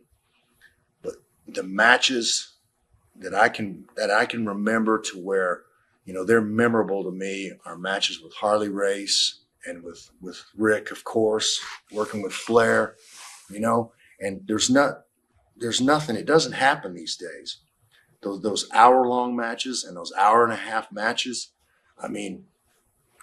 nobody does them anymore.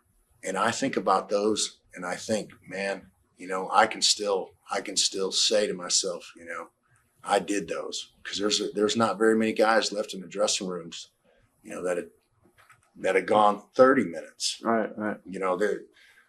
Or 45. I was going to ask you what your views are on today's wrestling. Well, you know what? We got to take a break. That's probably dust. Okay. Actually, you want to just close the interview? Yeah, we got 2 more minutes on the stage. Okay. My final question would be, do you have anything you want to say to your fans out there? Well, you know what? It's like I said, I've had to swallow my pride, but I still think that I have something to offer to wrestling, and I know that I can still entertain, and I can still make people look and watch what I'm doing in the ring. And even though we all know what it is, everybody in the back of their mind wants to believe it. That's what makes it fun. You say, man, did he really hit him? Was that a potato, or did he miss him by an inch, or what? People know that it's not real, but then they want to believe it. All right. And that's what I still think that I can do. I still think that I can go in the ring right now, and I think you saw it last night. We went and we played with those 2 guys. Yep. And those people in that little town, They bought it. yeah. And we had fun. And that's what's missing. Guys are taking it too serious nowadays, and it's all over money issues, I believe. Well, in closing, Yeah. I'd definitely like to say thank you, and I'm going to thank Dusty as well for giving us the opportunity to be here with you and stuff like that. Hey, And I wish you the best of luck in the near future. great. And I know there's a lot more stuff we could cover, but Definitely. if you ever want to, Okay, definitely. I'll do it. Definitely. Thank you. All right. Thanks a lot. TitleMatchNetwork.com